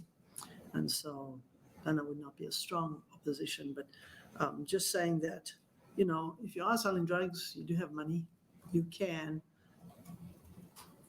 buy things that you need, but they're not reporting that income. So back to that same point that we were making a little bit earlier. So then why do they need SNAP when there are other people who don't qualify for SNAP and desperately need SNAP, but they can qualify because of what they made a few months earlier, although maybe now due to a health condition, they can't get SNAP. So I thought that's a consequence to behavior. And I think in society, we're not doing a good job helping people understand there's punishment and consequences. So another consequence often for felons is that they're not able to vote. That's a consequence to their actions. So helping people understand, because if we remove all consequences, then do we help people be corrected for what it is that they've offended on? So I would be in opposition because of those reasons. And yeah, I think she said the rest of what I was going to say. Thank you very much for your time. Thank you. Are there any questions from the committee? Seeing none. Thank you for coming to testify. Thank you very much. Anybody else wishing to testify in opposition to LB 88? All right. Seeing none, is there anybody who wishes to testify in a neutral capacity? Okay. Seeing none, we will welcome Senator Hunt back up to close. And for the record, we did have some letters. We had 28 letters in support and 5 in opposition and 0 in the neutral capacity to LB 88. Thank you, Chairman Hansen. I could tell by some of your questions and some of your, questions of proponents and opponents that you were teasing out the answer to what I'm going to give you here, which is the way the punishment works right now is that someone gets a drug conviction and the courts mandate their sentence. They say part of that is treatment, part of that is being tested for drug use and things like that. And what this law does as it stands right now is it brings HHS in as basically a carceral part of our system. It brings HHS in as part of our judicial system, where they're there to provide services to people, not to be doling out punishments. People who would be impacted by LB 88 have already gone through that lane. They've already been through the government lane of punishment, and now maybe they are in the government lane of trying to get assistance, and maybe they're not. This wouldn't affect every person who's released from prison or every person who has a former drug conviction. Not everybody comes out of prison and needs food assistance. It's just the people who do, like Kayla, who we heard from as a proponent of this bill. And this is something that over the years when I've introduced this bill has been echoed by police officers who have come in and supported this bill in the past. The Catholic Conference and different religious organizations who have come in support of this bill in the past.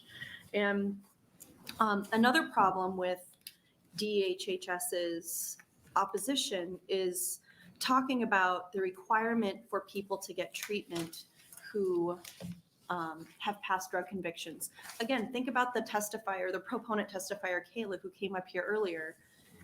she doesn't need drug treatment. She is not a drug addict. Not everybody who distributes drugs or is in possession of drugs is a drug addict.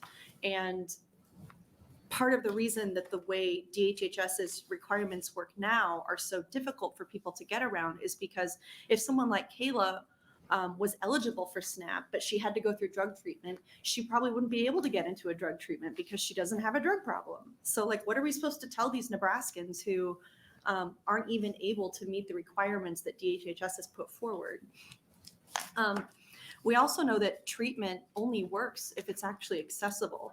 And we've heard from treatment programs all over the state that they have long wait lists. They have a lot of different inpatient requirements. For example, requirements that someone like Kayla would not be able to meet. They have insurance requirements sometimes, which can make access impossible. And we've also heard from people who are currently incarcerated and people who work within our prison system who say the treatment program that they have in the system isn't even accessible to everybody. So that's one point.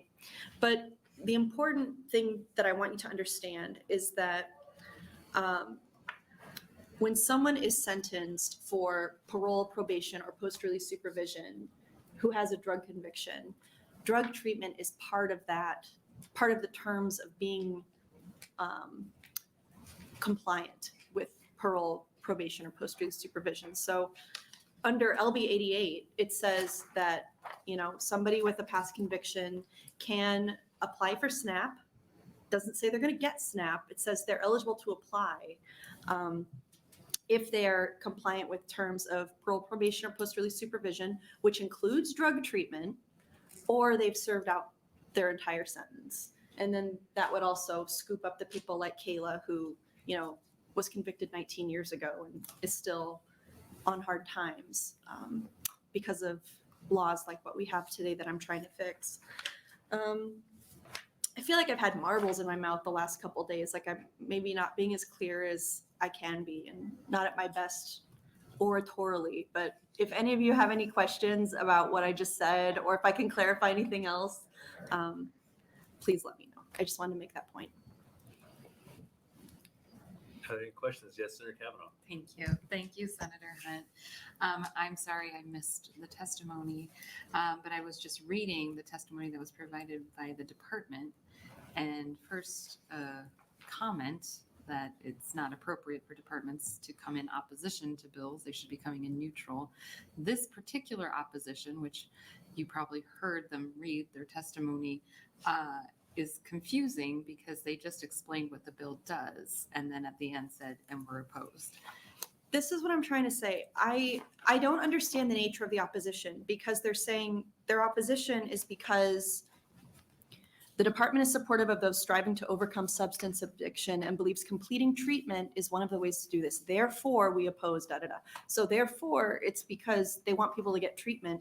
Well, under LB 88, they would get treatment. Right. Or they don't need treatment, so they won't get treatment. But it's... So they just don't understand the bill. I mean, I just think who can say? I don't know. Yeah. I can't get in their head. That's all right. You don't need to get in their head. I just wanted to put that in the record that I disagree with state agencies coming in opposition to bills and not helping us make bills better, but just telling us no. So thank you for bringing this bill continually. Maybe this will be the year. Any other questions from the committee? It seems like this has the potential to at least come to some kind of, recourse between the department and to make the bill at least better according to them. I don't know. Is it? Yeah, I'm always open to suggestions. I mean, sometimes this comes from the top and it's not even about the bill. And we all know what I'm talking about. But if there's any good faith, actual things I can do to improve the bill, of course, I'll do that. All right. Well, thank you for your testimony. Thank you. All right. And then I'll close the hearing for LB 88. And we will now open up the next hearing, which is LB 85. And welcome, Senator Day.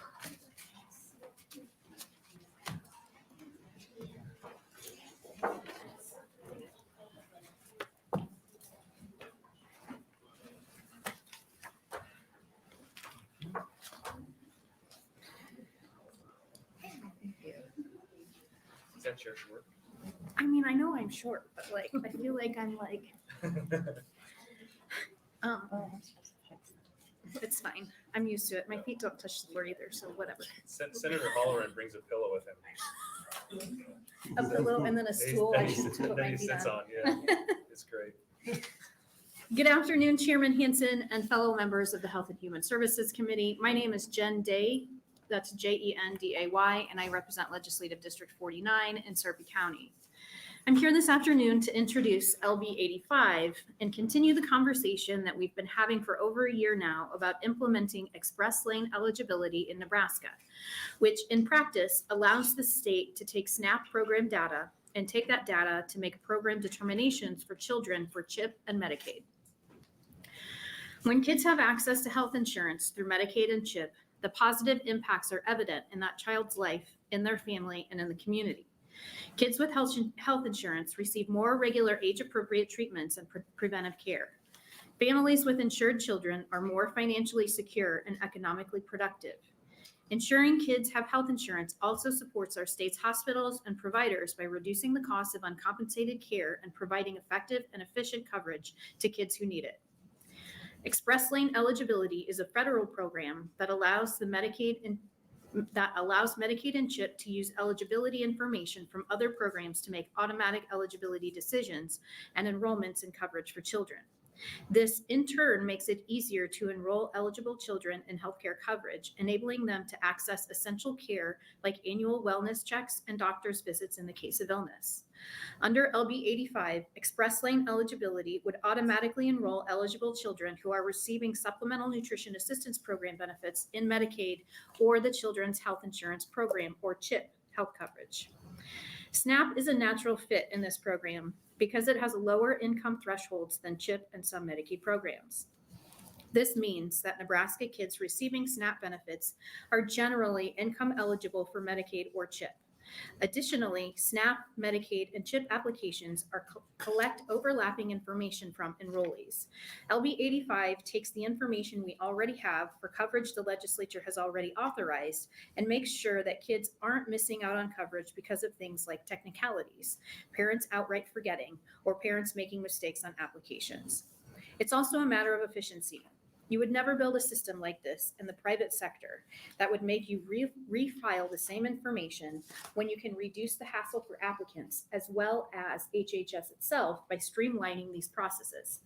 What's more, the federal government encourages participation in express lane eligibility, and the funding involves a 50-50 federal-state split. So after the initial upfront implementation costs in year one, the only state costs in the fiscal note associated with the program are the $36,000 to cover the state's half share of one full-time employee to handle reporting and quality control.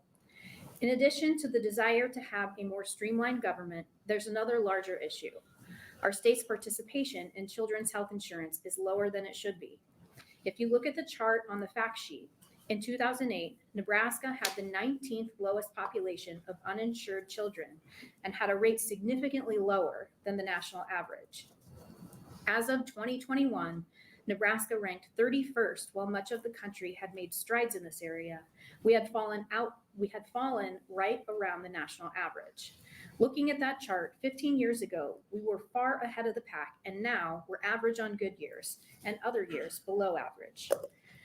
Fortunately, the express lane option in LB 85 provides an opportunity to capture some of the children who are currently falling through the healthcare coverage cracks and get them enrolled in programs to which they are already eligible. As some of you who were on the committee last year may recall, last session I brought LB 857, which would have implemented the same program. Last year, during LB 857's hearing, DHHS provided a timeline of April 2022 iServe portal to be, in their words, rolled out with ongoing improvements to enhance users' experiences in the future. In September, ahead of the LR 360 hearing, HHS clarified the timeline moving forward with the caveat that completion dates for all launches are currently being determined. At the moment, the timeline for iServe is as follows. Launch 1, which went active on April 22nd, launched the iServe portal homepage, which routes users back to the Access Nebraska website. In Launch 2, A select group of community partners will receive a new link to use a single application that will cover both Medicaid and economic assistance programs when helping applications at their location. Excuse me. The target date for completion is late spring to early summer 2023. For Launch 3, the department outlined that the iServe portal will go live for all Nebraskans, but only a certain number of applicants will be accepted each day to monitor bandwidth and performance. After the maximum number of applications are received, remaining applications will be routed back to Access Nebraska. There was no target date included for Launch 3. The fourth launch is iServe going full live, and it also did not include a target date. As of this morning, the public-facing applications in iServe remain a landing page that goes to Access Nebraska. What's particularly frustrating is that we've now sat here for a year, still with no firm date for final iServe implementation, and we're past LB 857's original implementation date, which would have required express lane eligibility to be functional on January 1, 2023. I don't bring any of this up to criticize DHHS. However, it should highlight the opportunity that we have in front of us with LB 85. It's not a question of iServe or ELE. It's a question of how many years we're going to allow technicalities to prevent certain kids from receiving CHIP when we have the tools in front of us to fix it. None of us are saying that these kids shouldn't have health care. This is about eliminating the artificial barriers that are needlessly preventing implementation of programs we've already authorized. It's easy for us to sit here in this hearing room and say that it will only be 2 or 3 more years until another program is functional, but for the kids who have the misfortune of falling into this gap through zero fault of their own, this is very real. It's missed checkups, it's not going to the doctor when they're sick, and it's not getting prescriptions filled. So it's my hope that we can seriously look at this option that we have in front of us, again, with LB 85. And I'm happy to answer any questions. Thank you. Are there any questions from the committee? None yet. I will add that DHHS has, I'm not going to be able to close. Well, I'm going to try to come back and close. I have to go to judiciary and close. So if I can make it back for this, then I will. Otherwise, I will waive my closing. Okay. I think they may be here today to testify. They have tried to work with us on this. And we did agree to have a late hearing date on this bill because they wanted to work on iServe and get us some data. They did email us, I believe, at the beginning of this week to give us a demonstration on iServe. We haven't had the time to do that, obviously, this week. But if they can come up with a solution for the problem that's going to be a little more short-term than long-term, we're happy to continue working with them. Otherwise, we feel like implementing ELE would be a much better option because it provides a more immediate response to the problem. All right. So just make sure, are there any questions? Yes, Senator Walls. This may be an answer that's easy and I don't understand it, but I'm going to ask it anyway. So when you apply for Medicaid, and maybe you don't have the answer, but if you do, if you apply for Medicaid and CHIP, are those 2 separate applications right now? Do you know? I don't know. Okay, I'm just wondering if they are 2 separate applications. I don't think that they are. I may be wrong on that, but I don't think that. Okay, I'll ask somebody else. Okay, thanks. Any other questions? All right, seeing none, we'll see it close, maybe. I don't know, we'll see. Maybe. Sort of. Okay. Thank you. Thank you. All right, we'll take our first testifier in support of LB 85.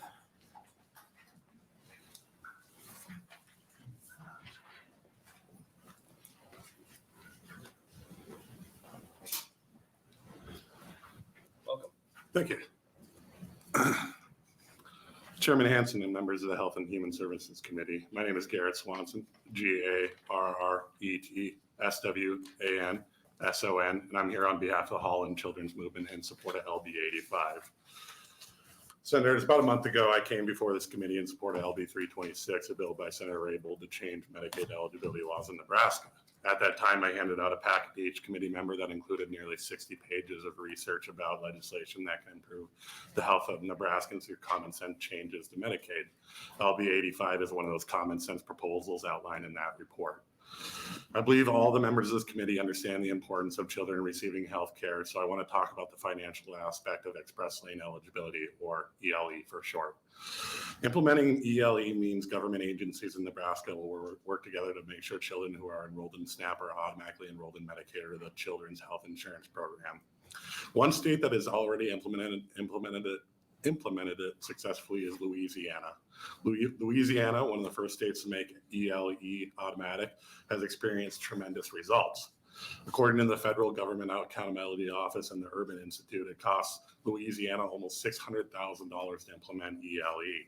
That might sound like a lot of money, but that investment ended up saving them millions.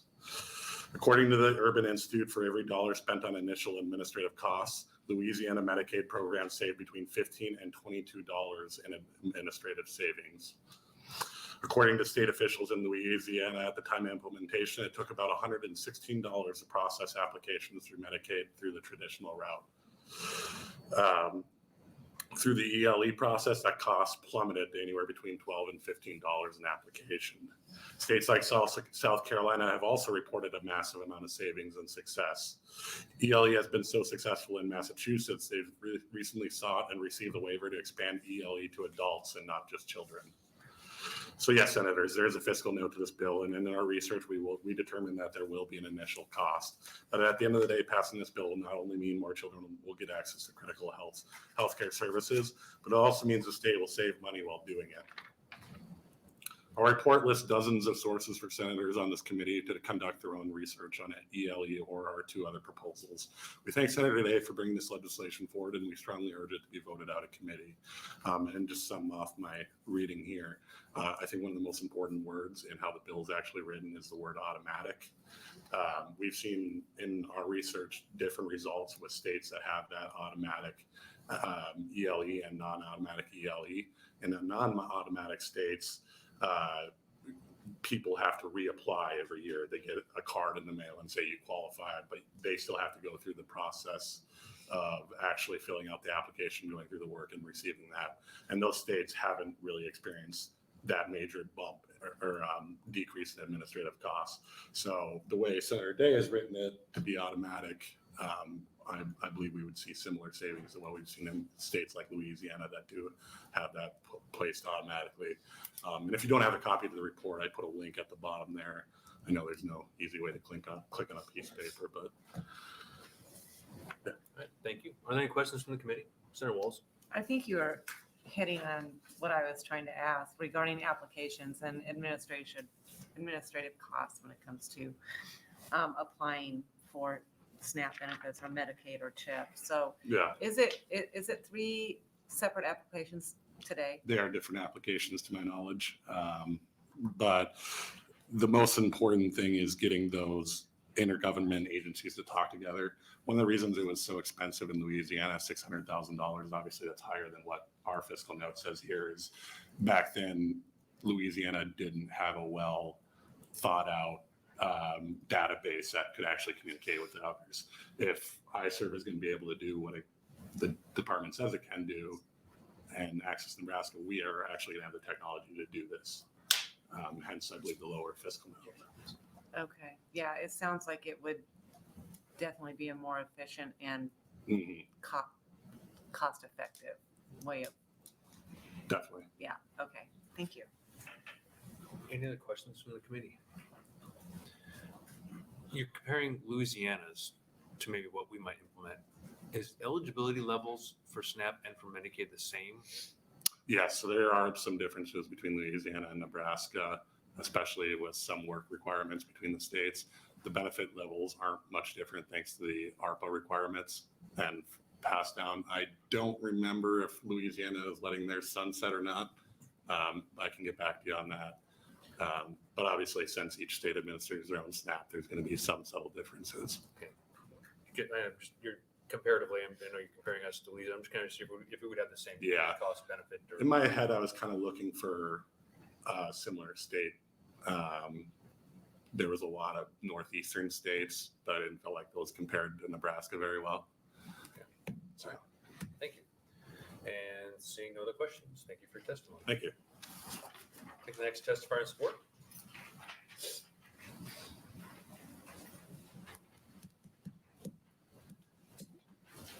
afternoon. Chair Hansen and members of the committee. My name is Kelsey Ahrens, KELSEYARENDS, and I'm the Healthcare Access Program Staff Attorney at Nebraska Appleseed, testifying in support of LB 85. I'm going to go off script a little bit to talk about your great question, Senator Walls. Our understanding is that for Medicaid, including CHIP, there's just one application. There is a separate application for SNAP or other economic assistance programs. Those all have separate applications today. But I think this question demonstrates that it is confusing, and there are different eligibility criteria for different categories of Medicaid, including CHIP. One thing that you'll see, I handed out a few different things for you on the fact sheet that we passed around. There is a chart that shows the income categories, income eligibility criteria for different categories of Medicaid as compared to CHIP.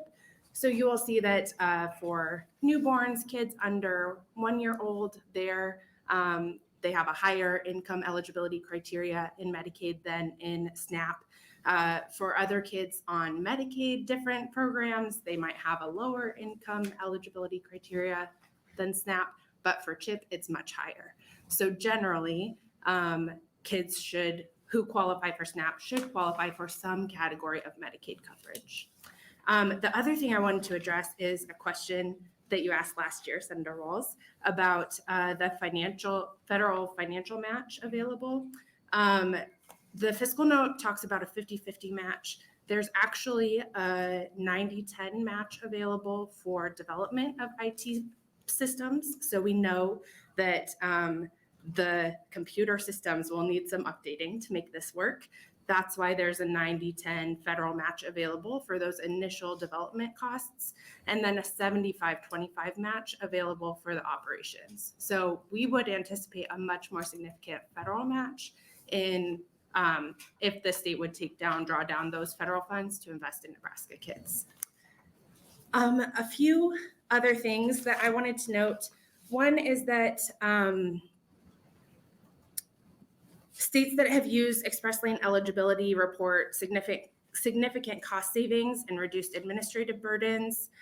In fact, one state agency that implemented ELE described it as among the most beneficial processes that the state had implemented, not only because of the simplified eligibility and enrollment processes, but also because ELE was implemented in that state during a recession and enabled the state to offset staff shortages without disrupting services. Streamlining the application and especially the renewal process as well as managing for staffing shortages is particularly urgent right now as Nebraska DHHS is processing renewals that could result in terminations from coverage for the first time in 3 years, as this committee is well aware. CMS has repeatedly recommended that states adopt ELE during this Medicaid unwinding to promote continuity of coverage and to mitigate churn. The federal government has also projected that children are at particularly high risk of losing coverage, even though they are still eligible during this unwinding. Nationally, more than 72% of kids who will be terminated from coverage are predicted to still be eligible, suggesting that administrative burdens to maintaining their enrollment will contribute to significant loss of coverage during the unwind. The unwinding is also anticipated to further exacerbate healthcare disparities based on race and ethnicity. For example, Latino enrollees are 3.5 times more likely than white enrollees to be terminated despite remaining eligible for Medicaid during this unwinding period, and that's nationally. I've provided you with lots of other information. I would point to last year when Senator Day brought this bill, DHHS identified in their testimony that they had identified roughly 4,000 kids enrolled in SNAP, but not in Medicaid. And based on a spot check, those families had simply not submitted an application for Medicaid, and that's why they were not enrolled in Medicaid. Those are exactly the kids that this bill tries to catch to make sure that kids who are in need of coverage get that coverage. The other thing that this bill would do that, to our knowledge, iServe does not do, is not anticipated to do when it's implemented, is impact renewals. So not just at application, but at really critical moments when Medicaid coverage is renewed, express lane eligibility can help make sure that data and that process is more streamlined. So we'd encourage your support, and I'd be happy to try to answer any questions. Are there any questions from the committee? Senator Harding. As far as you know, has there been any buyer's remorse from any of the 7 or 8 states that have gone with express lane eligibility? I mean, is there a way to improve it, or can you comment on that? Yeah, that's a great question. And express lane has been an option for a long time. Well, relatively. I think since 2009 it's been available. So there are states who have implemented it and then taken back the program or unimplemented it. My understanding of states who chose to do that were states who experienced bigger communication barriers between the agencies that administered their Medicaid, their CHIP, and their SNAP programs. In some states, those are all operated by totally different agencies. In our state, we're lucky that all of those operate under DHHS. They use common systems. So that's one reason that states, I think, have not maintained the program, because it was harder for them to implement than I anticipate we would hope it would be to implement in Nebraska. There is an effectiveness study that was mandated by Congress. That data is a little stale now. It's from 2016. And that's where a lot of the states reported lots of really significant benefits in streamlining their administration and dealing with staffing shortages. There were states who made mistakes. And so we've heard of error rates in other states. We know from that data now what the states did. In some states, like Colorado, implemented a very similar bill, express lane with SNAP. Some of the people who were express lane implemented into Medicaid, instead of using SNAP data, they used school lunch data. We would anticipate that our state agency would know not to do that. So some of those errors now we know about, and the state agency could be prepared to not, to watch out for those hurdles, potential hurdles. Thank you. Any other questions? Senator Hardin stole my thunder. That was my question. I was going to ask about error rates, like the ones who have implemented this. Have the error rates gone up? Have they stayed the same? So again, that data is a little stale. I'd love for the federal government to do another study and tell us now, years later, what folks are doing. I will tell you that I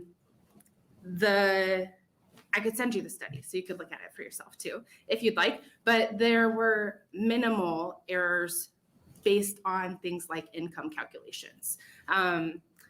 There was like one, if my memory is correct, there was one case of someone's income being calculated incorrectly by the SNAP agency, and then they were improperly enrolled in Medicaid.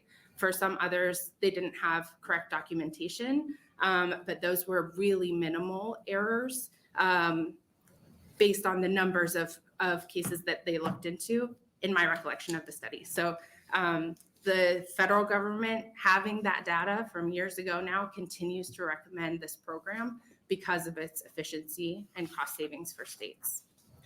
Thank you. Any other questions? Seeing none, thank you. Thank you. Anybody else wishing to testify in support?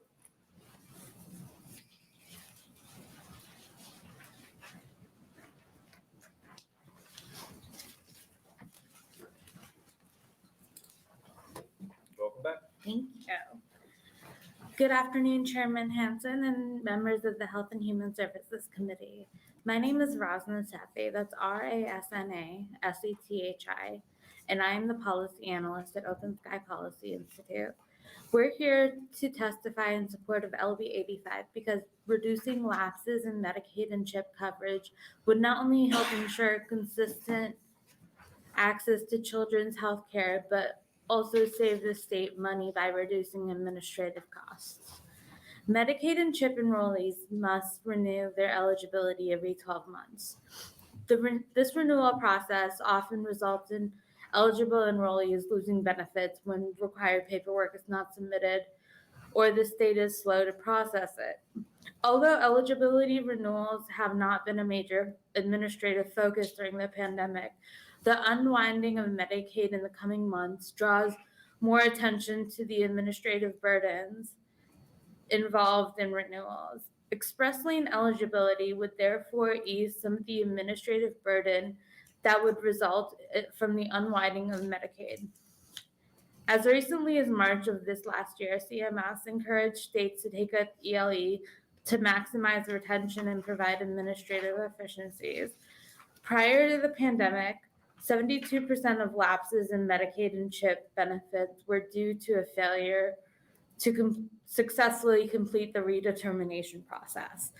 Lapses in Medicaid and CHIP can be detrimental in numerous ways. It results in delayed care and worse health outcomes, which also have a social and economic cost for children, their families, and the state. Additionally, each shift in and out of coverage creates costs for the state, which has to process each new application and reapplication. One study estimates the administrative cost of just one person's lapse in Medicaid coverage costing between $400 and $600, whether a child or an adult. According to Open Skies analyses, that means that Nebraska accumulated between 3.6 million and 5.4 million in access administrative costs due to disenrollment and re-enrollment in processing in 2019 alone. The bill's fiscal note is a fraction of the potential cost savings that the state could incur by adopting ELE, and a good investment by the state given our current robust fiscal situation. LB 85 helps address the lapses in Medicaid and CHIP coverage and unnecessary administrative costs caused by the burdensome paperwork by allowing Nebraskans to use SNAP eligibility to verify CHIP and Medicaid eligibility. SNAP is well suited to assist in determining Medicaid and CHIP eligibility, as 92% of children enrolled in SNAP in Nebraska are enrolled in Medicaid or CHIP. Therefore, LB 85 would ease the burden on families having to provide the same information to multiple agencies and reduce the potential lapse in coverage. 13 other states have adopted ELE, and research indicates these states have seen a decrease in the number of uninsured children. We therefore support LB 85 and would encourage the committee to advance it to the floor. Thank you for your time, and I'm happy to answer any questions. Thank you. Are there any questions from the committee? Seeing none, thank you. Your next testifier in support.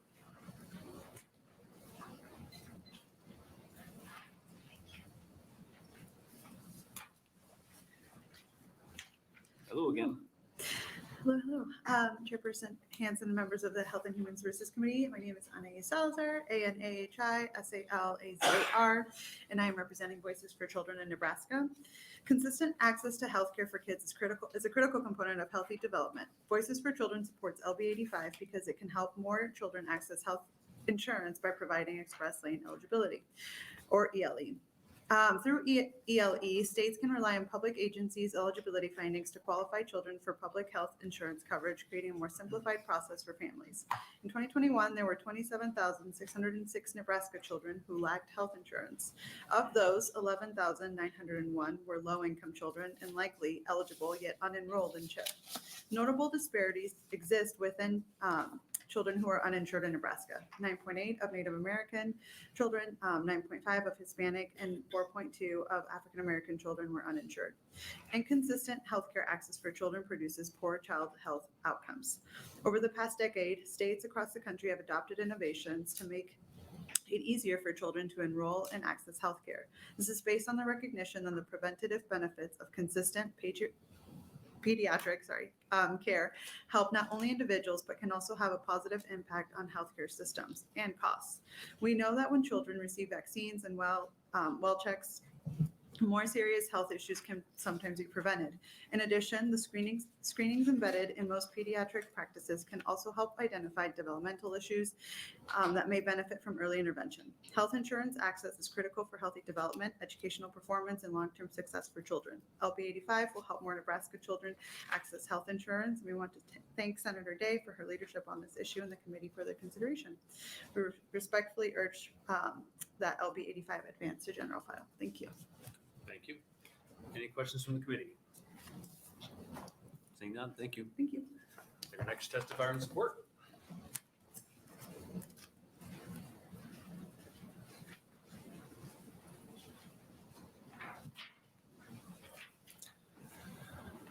Hello, my name is Edison McDonald, EDISON, MCDO, and ALD. I'm the Executive Director for the ARC of Nebraska. We're a nonprofit that advocates for people with intellectual and developmental disabilities. We're here today in support of LB 85 because it helps to simplify and speed up the pathway to services for many of our members. We frequently have calls to our office and our chapters that spend an inordinate amount of time walking families through the basics of these issues. In particular, over the last year in our annual survey and our one-on-one meetings, we've seen an increase in the need for guidance on these issues because it's harder to physically be in an office. In response, we have had to increase our training around these issues. The bigger benefit than the initial eligibility determinations, we think, will be the benefit of using the express lane eligibility for redeterminations, automatic enrollment, and automatic renewals of eligible children in the medical assistance program and the children's health insurance program. This will significantly decrease the amount of time families and organizations like ours will have to spend helping families to navigate the complexities of Medicaid determinations and especially redeterminations. I always find it interesting that the fiscal notes never take into account the decreased time they will have to spend walking families through these issues and talking to organizations like ours, as well as the costs of incorrect analysis by the department. As we go into our Medicaid unwind process, we will have far more discussions about our eligibility assessment tools. We've been looking into more alternative assessment tools to ease our burden on the state administration side and on families. This is one of several tools that will allow us to have correct assessments of eligibility where we don't have to have as many state staff hours and we can benefit more families. I'd also like to call your attention to the fact that we are an SSI criteria state, which means states that are known as SSI criteria states are states that use supplemental security income eligibility criteria for age, blind, and disabled for Medicaid. Per the Social Security Administration, these states make their own Medicaid determinations or may ask the Social Security Administration to do it. Individuals must apply to the state separately from their application for supplemental security income benefits to determine Medicaid eligibility. Whereas states known as 1634 states are states that have completed a 1634 agreement with the Social Security Administration. This agreement determines eligibility for a specific state's Medicaid program for SSI recipients. This is known as categorical eligibility. These agreements are only with states that use SSI criteria to determine Medicaid eligibility. In other words, individuals who receive SSI in those states receive Medicaid automatically. Individuals do not need to apply for Medicaid benefits separately. So we replicate the assessment process done by Social Security. And I think we're doing the same thing here. No matter how we improve it, we need to look at fixing our eligibility determination tools, and we'd encourage you to pass LB 85 and investigate other tools to improve our process and decrease administrative costs. Thank you for your testimony. Are there any questions from the committee? All right, seeing none, thank you. Take our next testifier in support. If there's anyone else wishing to testify in support of LB 85? Okay, seeing none, is there anybody wishing to testify in opposition to LB 85?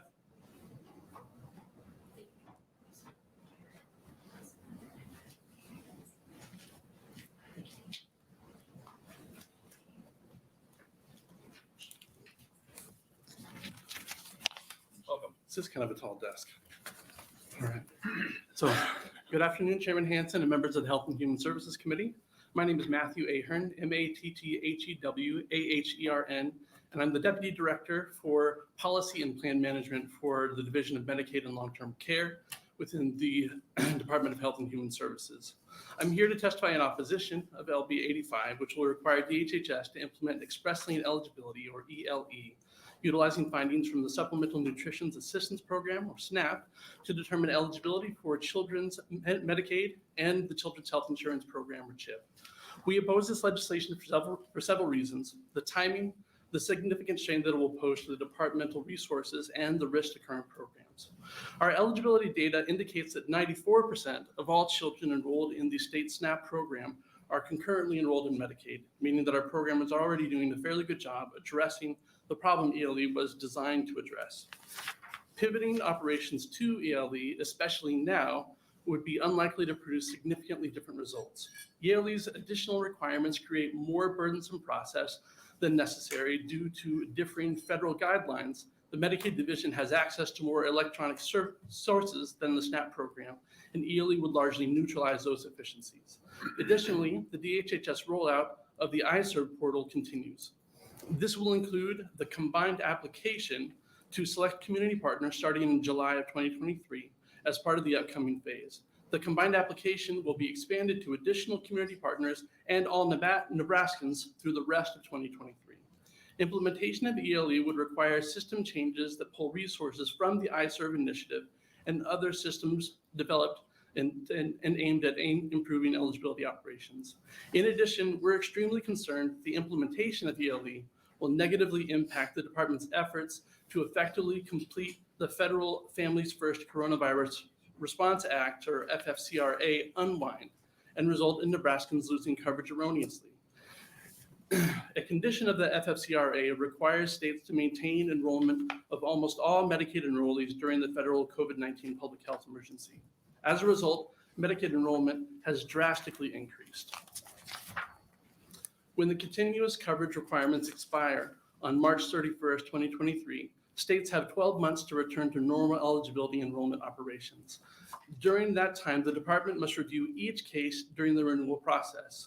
And this will be the first time that many Medicaid members and department's eligibility operations staff will have to go through this renewal process. The department has been preparing in every way possible for this unwind. Implementation of ELE will require significant updates to the state's eligibility system, online and paper applications. All Medicaid operations staff members would need training on system changes and ELE processes, including outlining roles and responsibilities and the intricate operational handoff between divisions. Federal regulations require the development and implementation of additional operational controls and reporting, representing a significant administrative lift. Attempting to implement ELE while MLTC is taking the unprecedented effort to resume normal eligibility determinations could result in thousands of Nebraskans being at risk of losing coverage incorrectly due to the extreme amount of changes co-occurring. Lastly, ELE is active in only 7 states. In 2016, the Office of Inspector General reviewed ELE programs in those states. Their reports found that 11% of beneficiaries were incorrectly determined eligible for Medicaid using ELE. Implementing ELE introduces a level of risk for the state with marginal potential benefit. A new program accuracy process will also need to be developed to help address the nuances of this process and mitigate that risk to the degree possible while adding a complex program implementation during the full-scale unwind of the public health emergency. In recent years, MLT has spent considerable time meeting with Medicaid members to better understand the client or customer experience. We understand the importance of improving the application process. It is our priority to provide excellent customer service, and we will continue to make improvements. However, we feel strongly that ELE would not be the most efficient way to address those problems. DHHS respectfully requests the committee not advance LB 85. Thank you for the opportunity to testify today. I'd be happy to answer any questions. All right, thank you for your testimony. Are there any questions from the committee? Senator Kavanaugh. Thank you. Hi. Hello. How are you? I'm doing all right. Good. Okay. It's my understanding, and please correct me if I'm wrong, that this is a recommendation from CMS to help with the unwind. I know that it's an option. I'm not as aware as to whether it's a preferential recommendation by CMS. I certainly know it's an option, but I wouldn't want to speak on that specifically. Okay. Well, I believe it is a recommendation. Okay. And I guess I don't understand why we would be discounting the recommendation of CMS on how to approach the unwind. Sure. So on how to approach the unwind, I want to make sure I understand. Well, they are recommending that we do the express lane eligibility to help with the unwind, like as a step while we're doing the unwind to continue with the eligibility to make sure that we're not messing things up, basically. Sure. So CMS has been super helpful in providing a lot of recommendations of potential options that we could take to kind of to implement during this process to make sure that we're doing things as efficiently and as effectively as possible. That said, there's a long list of potential options, and it comes to every state to kind of weigh out their particular situation and evaluate whether that is really applicable and would be helpful for them. Sure. I mean, I appreciate that. That's why we do our state plan amendments. I guess it seems like this is efficient. It's a much more efficient way of doing business. It's less administrative burden. It's a recommendation of Medicare, of CMS, and so, and I'm not quite understanding.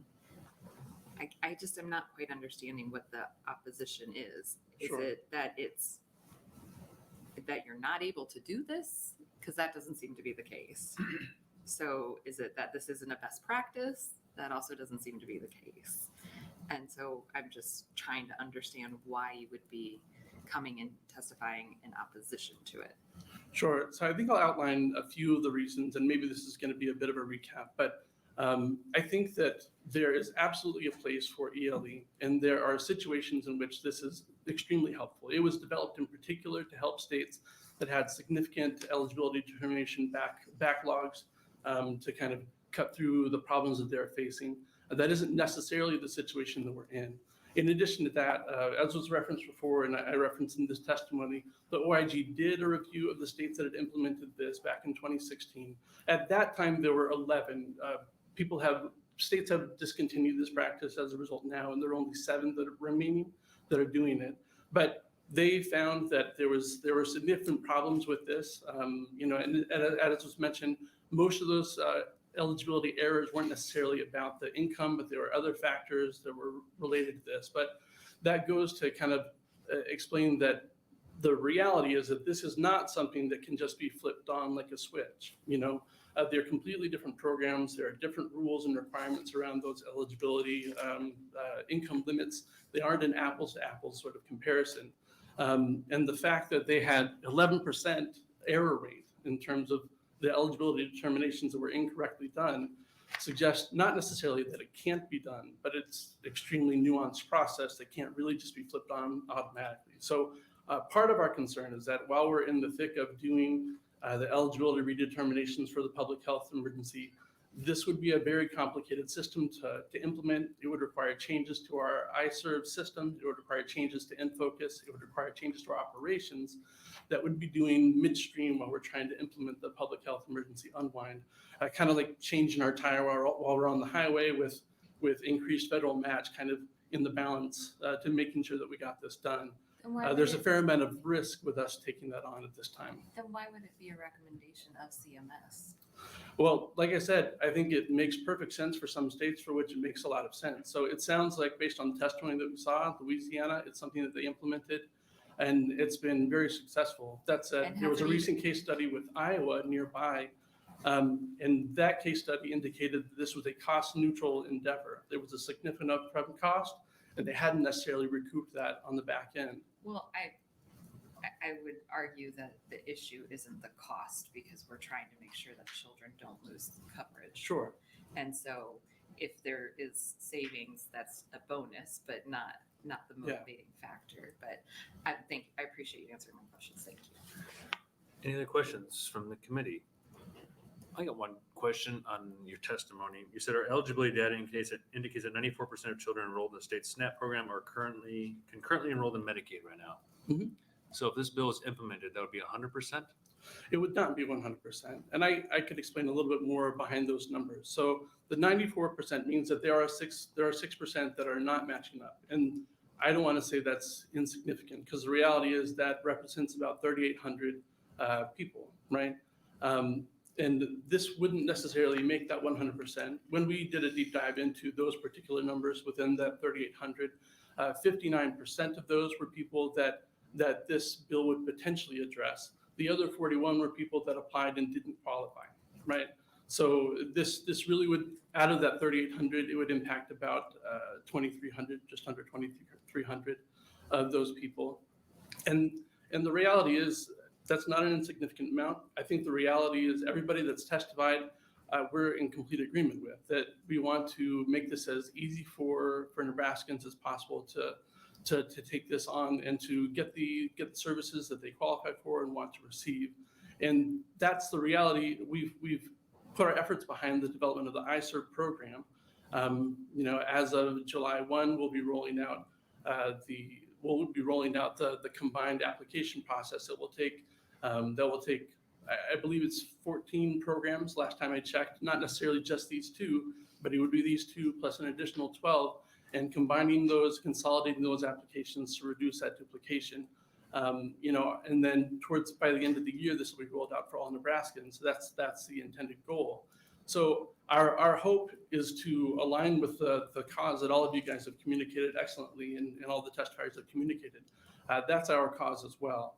Our intention is to put our efforts behind the already invested capital and resources in this development, rather than starting a new project that would be difficult to implement on the fly in this way. Thank you.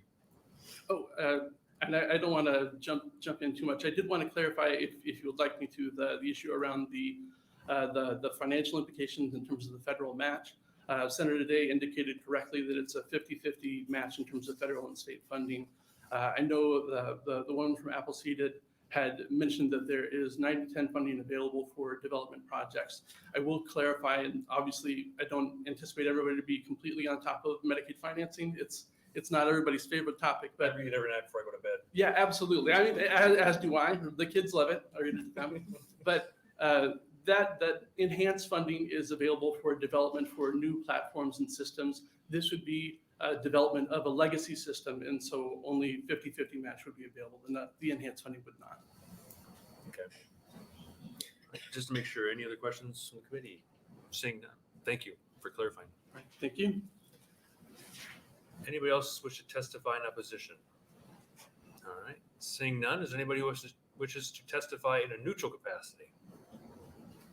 All right. Seeing none, we'll welcome Senator Day back up to close. And we did have some letters for the record. We had 7 letters in support and 0 in opposition for LB 85. I won't take up too much time because I know we all get to go home after this. But this is the same bill that I brought last year, and DHHS had, with the exception of the unwind opposition, they had similar opposition to the bill last year in terms of the iServe portal and that it was going to be ready for Nebraskans to use, and it is not as of today. So we're hearing again that it will be partially ready in July and ready for implementation for everyone in Nebraska by the end of the year.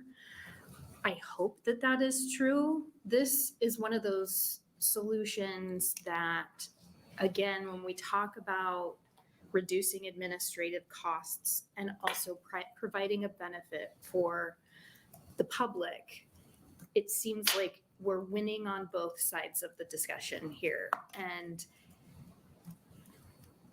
I'm not a fan. I think Senator Kavanaugh articulated it very well with the different points of why ELE is important. And also it's frustrating to have state agencies come in opposition to bills year after year with solutions that they are going to provide for us in lieu of the bill, and then the solutions do not come to fruition. So we have to continue to bring the same pieces of legislation over and over again. And I will continue to bring the same piece of legislation over and over again if I have to.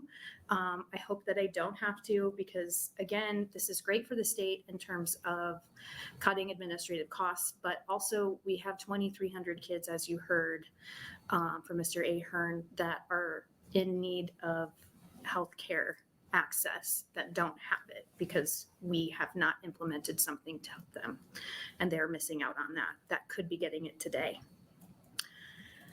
So with that, I would hope that we would be willing to find a solution, whether it's ELE or iServe going forward.